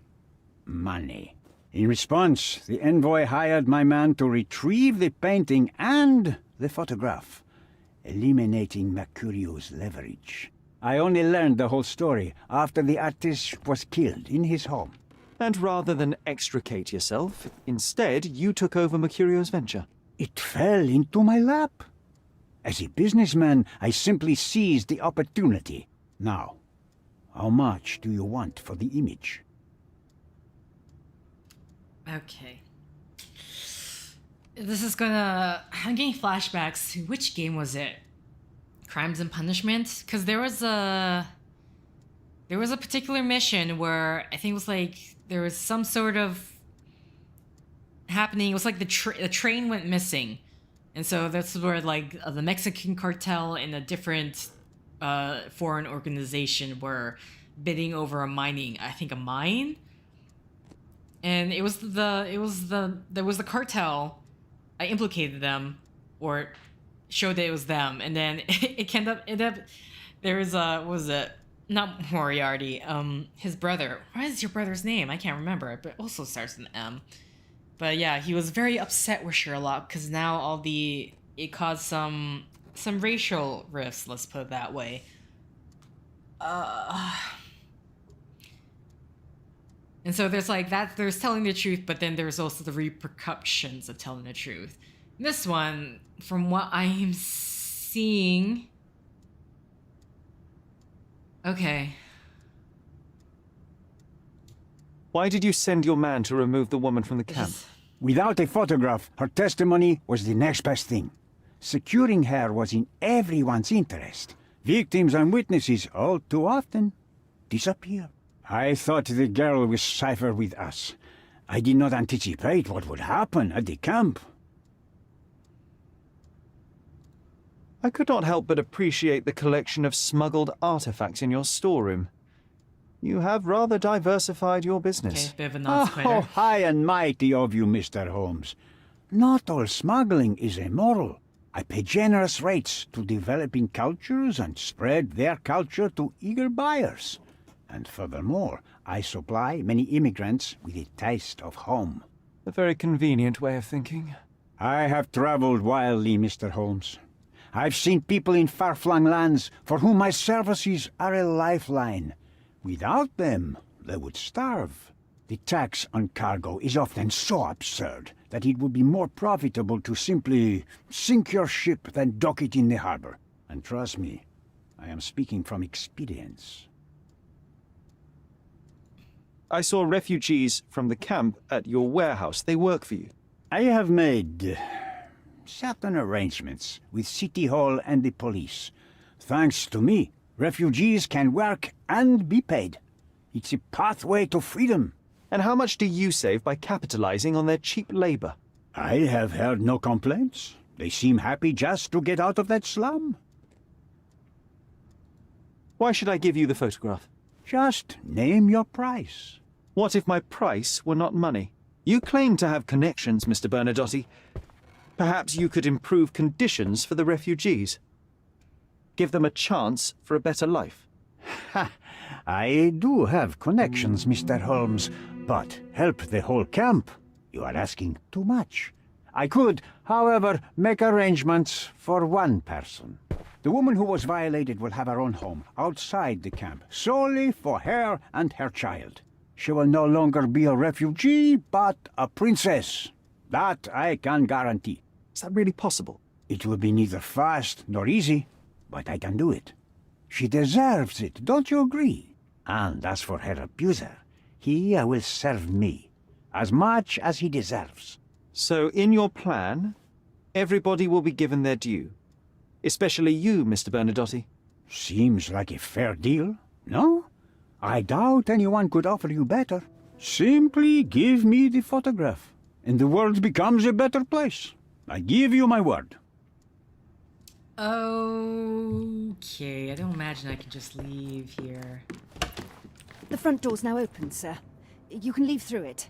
If you want, of course. Okay. Yeah, so this is... There's still someone I can talk to about this.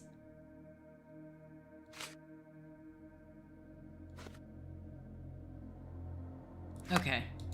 Hold on, this is not done yet because...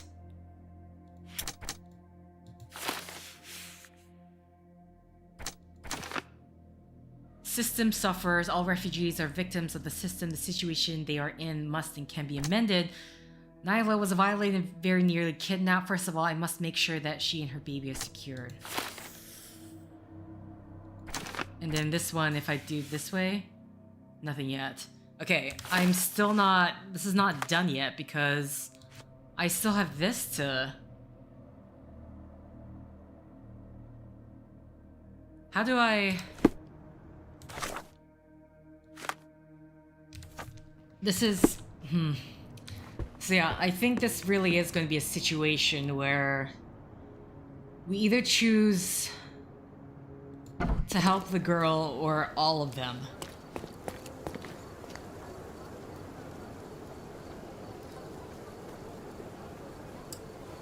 That's not... I mean, either way, so, like, this is not something where we're going to have an easy choice. At all. See, am I supposed to... Again, if I was talking to the guy right there, he's just gonna ask me about the photograph, right? Oh, I almost passed it.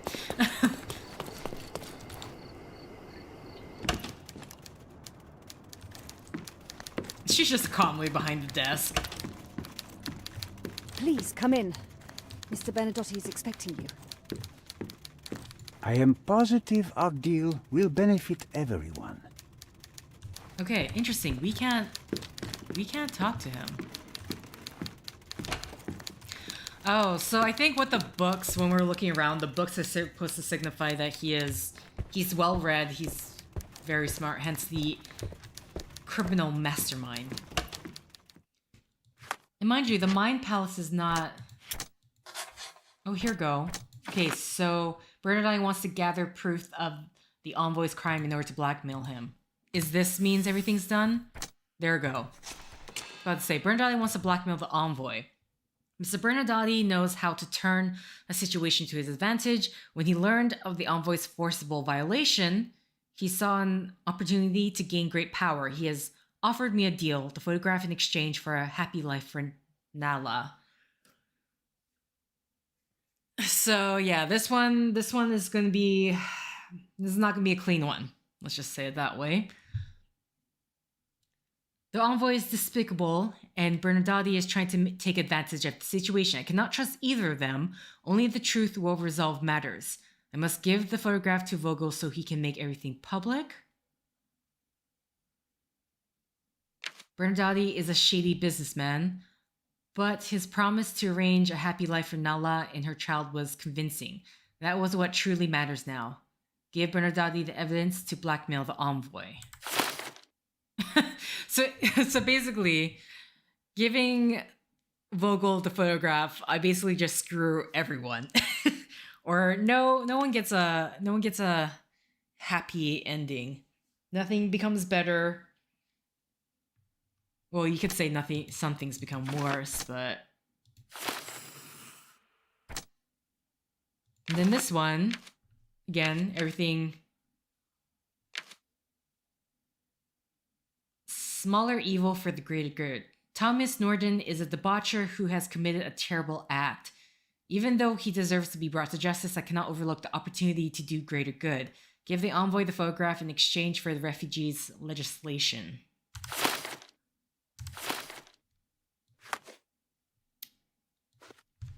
Okay, so...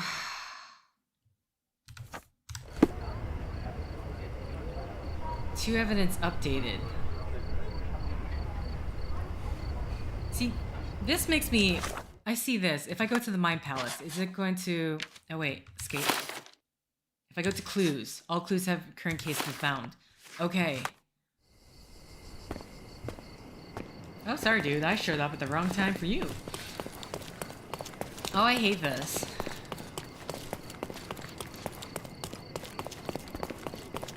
So we bring everyone to justice. We bring to light the whole chaos of it all. And no one in the end really benefits from that. Which is strangely the tempting choice. I need some time to consider your offer, Mr. Bernadotte. If you insist, Mr. Holmes. Come back when you're ready to give me the photograph. I am so... I get, like... The only thing I could think of for these two things would be to talk to their respective person. What other key person could I possibly talk to?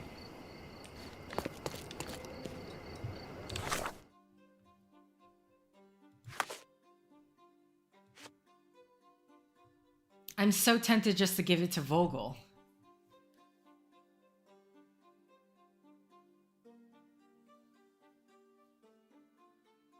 Again, no one benefits, but at the same time, it's like, it really just comes down to like, how do you make a choice? Either you go for the greater, the good of the group, versus the good of the individual, though good, she still has to live with that trauma, so ain't that good. Where's Vogel, by the way? I've never actually, oh, here go. Okay. Hermes Road and the Bazaar. I never actually talked to him, so we can go talk to him. Where'd he say he was again? Bazaar Road, where's Hermes?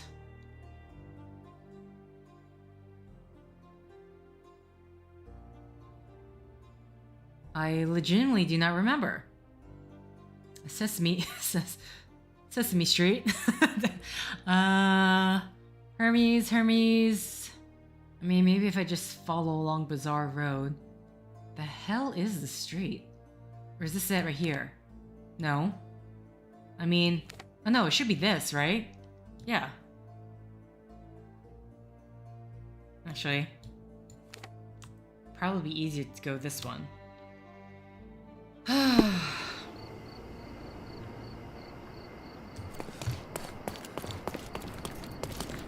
Going down the right road? Yes.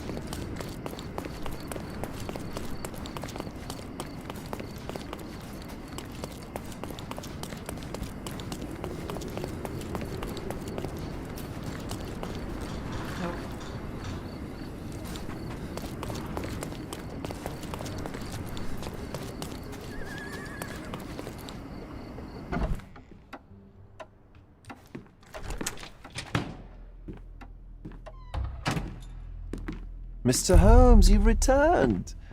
Have you uncovered anything new about the theft?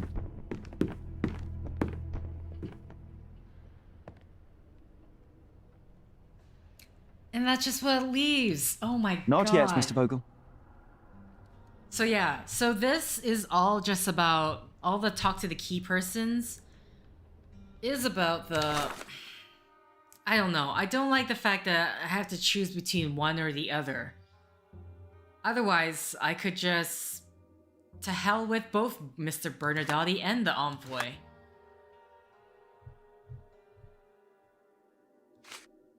You feel guilty, but not guilty enough to fess up, so... Now, I'm kind of curious because this guy, I'm really thinking to be Moriarty, and I am possibly playing into his plan of getting rid of these two in one go.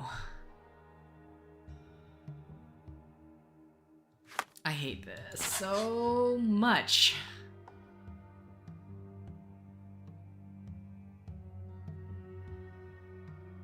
Envoy can be neither trusted nor forgiven for he did.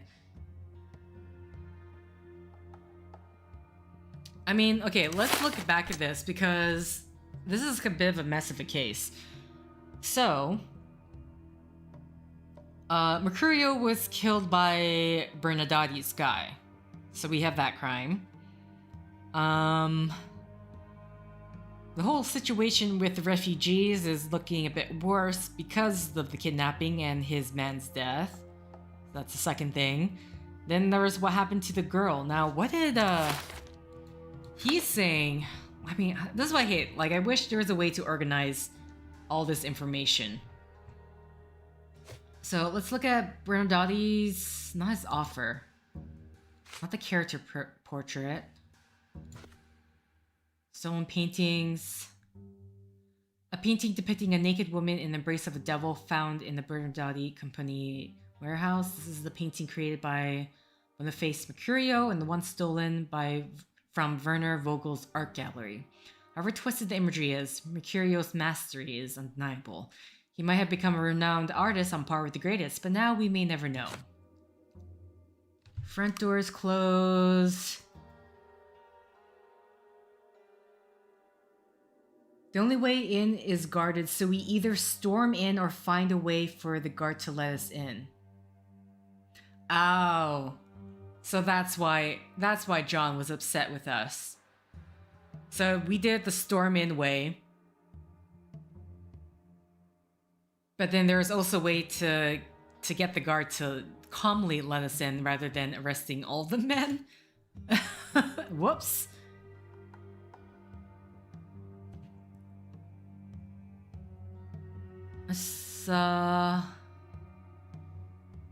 Okay, the envoy said he was at the party, but he was drugged, so he barely remembers the event. He received the letter. Oh no. It's 100% Vogel. Damn. It's Vogel. Because the mushrooms in the... Ugh. So...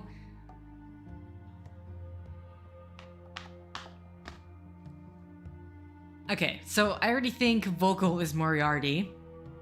If I give him the photograph, I'm giving him what he wants. Which is not necessarily bad. At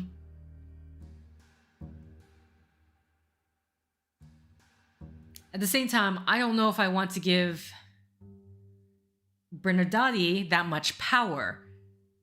If I give him the photograph, I'm giving him the power over the envoy. But the bonus is that he helps out. Nalia? At least let me get your name right first. And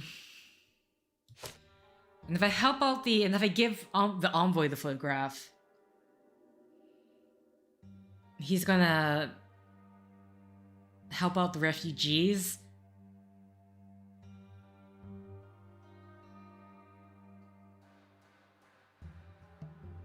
And I'm curious, like, I mean, the refugees, I'm hoping that the refugees will also be willing to help her.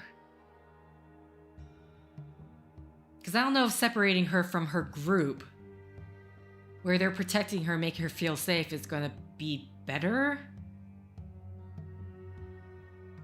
So there's that as well. Because in Vogel's basement, there were those mushrooms. And... Damn it! Okay. I'm really playing heavily under the assumption that Vogel is Moriarty. Especially the way the cinematics are going. They're always doing that. Anytime these two guys have a meeting, especially in this particular art gallery, it's like dun dun dun. They make it super serious. They're not being subtle at all. I can't let Moriarty have his way, can I? So, okay, I think I'm going to have to go with the envoy. Damn it. I don't know. Yeah, this is purposely what the game is trying to do, not to make it so there is no clean solution. Vogel is... I would have gone with Vogel, but then the fact that he very likely caused the situation... Because I do really heavily believe he's Moriarty, I believe that he has caused the situation to happen. Oh, everything's so dirty. Oh my god, I hate this so much.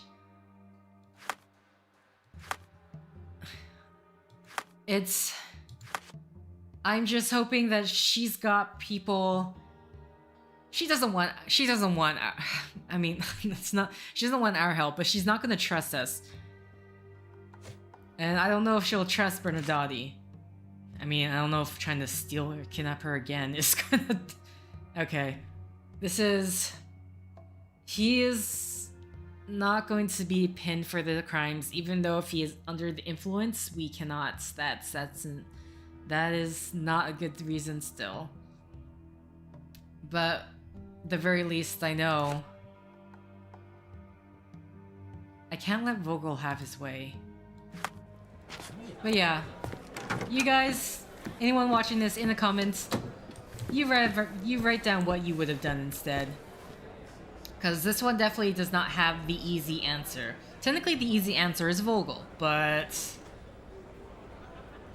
again, that's because I do heavily think he purposely put the situation into play to benefit for himself. Have you thought it all through? Yeah. Yeah, you helped the Almost. refugees. The refugees, what will happen to them? Well, I wouldn't be standing here in this fancy office if I didn't know how to pull the right strings. In fact, it's the only thing I know. The local governor will receive a decree signed by the House of Lords containing a request to patriate the refugees in the name of the Crown. From where did you gain such influence? I never asked you how you found the photograph. So don't ask the magician how he performs his tricks. But how can I believe you? Ugh, I presume you do believe in my selfishness. The initiator of the refugee salvation will be none other than the British envoy, savior and protector of those in need. It's a win situation for me, too. Now, what about the photograph? You deserve to be punished, but the greater good is what matters here. I won't bargain it for justice for Naylor. I'm glad that this situation is over. It will be over when you settle the matter of the refugees. You have my word, Mr. Holmes. Voice of the people. Yeah.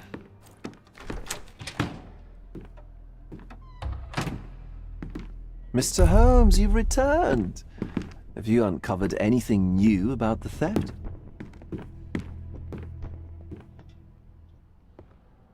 I've brought news, but not all of it will please you. Fill me in, Mr. Holmes. I won't shoot the messenger. Well, I tracked down Boniface Mercurio. I presume he wasn't delighted about the situation? He was not having a good day on account of his murder. Killed in his own flat by the same person that stole his painting. Oh, sweet Mercurio, perishing in the pursuit of his art. How apt. I will miss his exceptional sense of humor. I located the thief, but found him rather cold. He was tight-lipped about the painting, too. Huh, he's dead. How very droll, Mr. Holmes. One presumes you were not responsible. It was an accident at the refugee camp. He impaled himself on his own knife.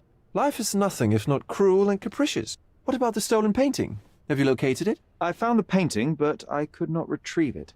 Well then, where is it? In Bernadotti's office. Bernadotti? That shady businessman? Why would he steal it from me? I'm afraid you'll have to ask him yourself. I take it you found something more then. What happened to your crusade of truth? Was it not that important, after all? No truth will satisfy you, Mr. Vogel. It was not an attack, Mr. Holmes. If you've chosen not to tell me, I respect your intention. But it is just rather boring, isn't it? It is what it is. Well, now that we've resolved all of our outstanding matters, I have a gift for you. I took the liberty of having it delivered to Stonewood Manor. I am told it belonged to your mother. Oh, I can ask. Previously you mentioned there may have been more to my mother's passing than consumption. It appears you were right. Oh dear. I'd hoped to be wrong. She was unstable, mentally unwell. She required sustained specialized treatment, but her madness persisted. I knew that Violet had disappeared from the public eye, but had no idea of her suffering.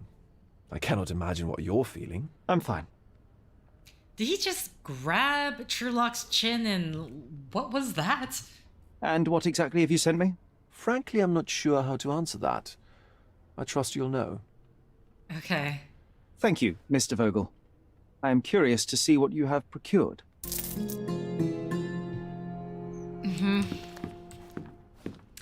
Did you have to grab my chin, though? That's, excuse me. Why are you doing that? Get your hands off Sherlock. Alright. I'm gonna, yeah, you know what? Just so I can get out of the way, let's go look at the Stonewood Manor.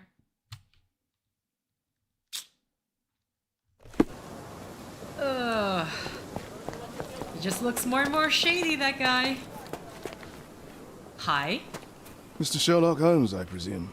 Correct. With whom do I have the pleasure? Emilio Estevaux. Happy to make your acquaintance. I am here on behalf of Mycroft, your brother. He is on his way to Cordona. In the meantime, he requests your assistance with a sensitive matter. My orders are to provide you with the details. You have my attention, Mr. Estevaux. Mark Ridley, the son of General Arthur Ridley, is being blackmailed. Suffice to say, the compromising material is of a delicate nature. The matter is of no small importance to the Crown, especially given the status quo on Cordona.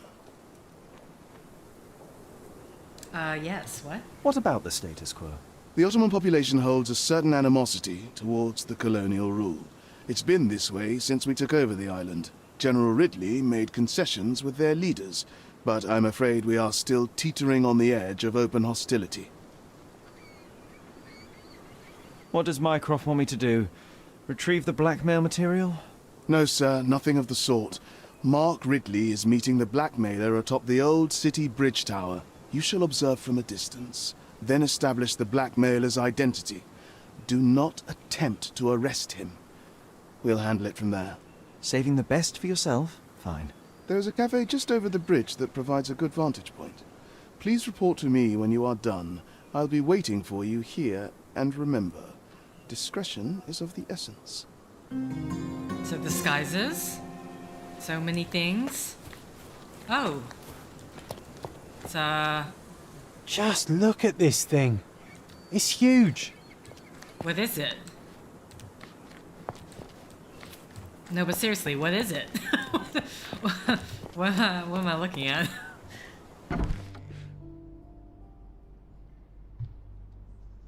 Okay. Wow, this... looking a lot more homey.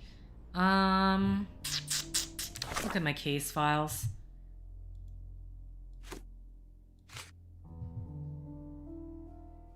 Oh, here we go. Maybe I'm supposed to click this?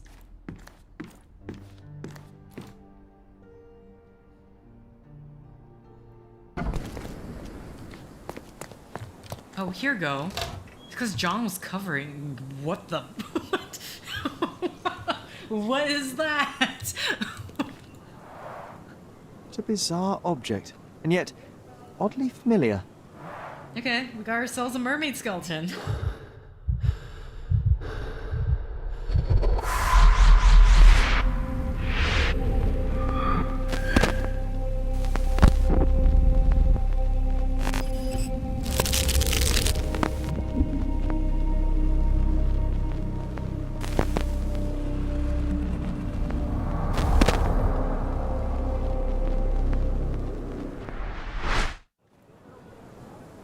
Yes.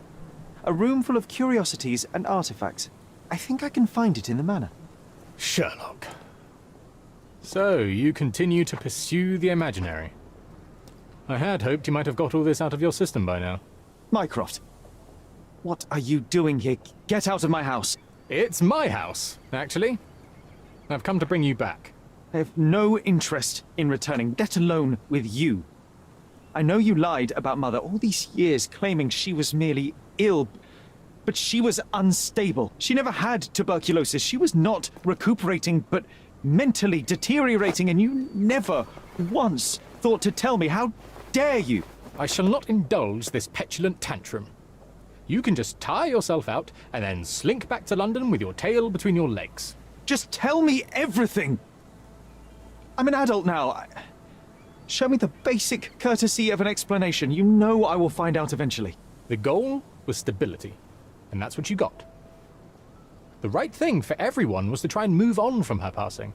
The consequences of one's actions determines what is right or wrong. Yes, exactly. The ends justify the means. After leaving Cordona, Sherlock, you had a normal childhood.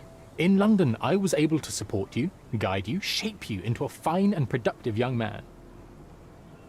You have so much potential, so much to offer society. But that's not the end. Now I found the truth, and it has shattered everything I knew about her, about you, and about myself. I feel unstable because of you. Your actions were not justified. Lying never is. Oh, grow up, Sherlock. It was a white lie which has as much use in the realm of the interpersonal as the international. It is time you come to accept that some things are bigger than yourself. Oh, you are full of it. You like to pretend you care about the big picture, but it's just an ego trip. You like knowing more than others. You like greasing palms and rubbing shoulders with the rich and powerful. You like having eyes and ears everywhere. The fact it helps the nation is incidental, because all you care about is yourself. It's true. I have agents everywhere, including Cordona. If you weren't so damn stubborn, you'd realize that means I'm only here for you.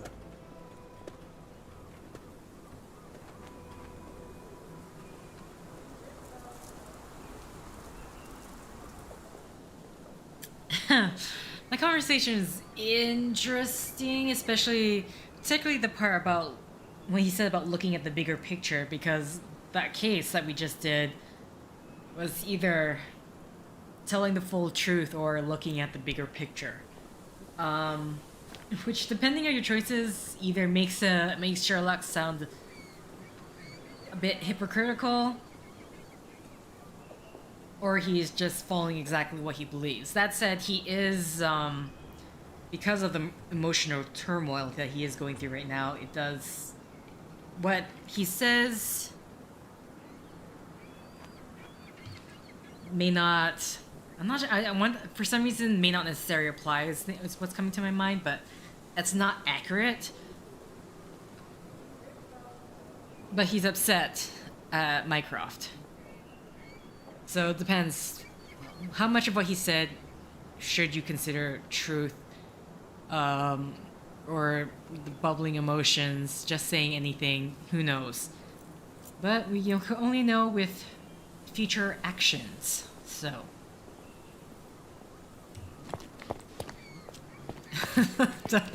I was not expecting this.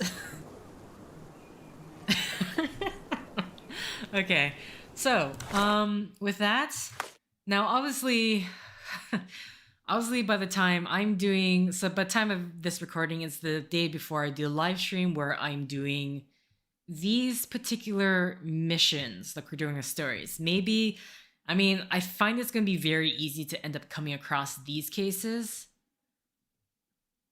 But either that or just make another, I don't know. I think I'm going to stick my thing of making the Cordona stories a live stream and the case is something else, because I'm very nervous about accidentally coming across one of the cases and then accidentally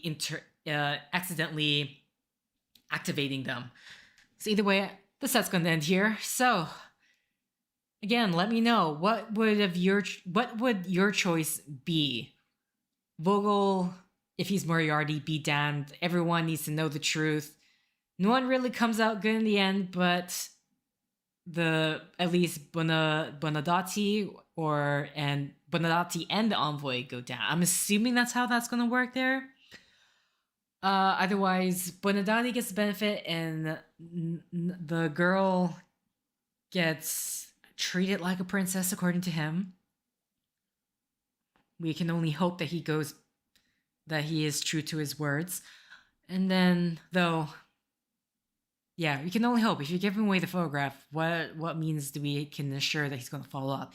And then with the Envoy, it's the greater good, so to speak, for the refugees. And I'm just hoping, in my hopeful, optimistic way, I'm hoping that they will take care of her. She's with a community that she trusts. So please write down in the comments what you probably would have done, because there is no easy answer with that case. So until next time, guys, thank you for liking if you like. Thank you for commenting if you commented. Thank you for subscribing if you subscribed. Thank you for favoriting if you favorited. Thank you for simply clicking on this video. Until next time, guys, see ya!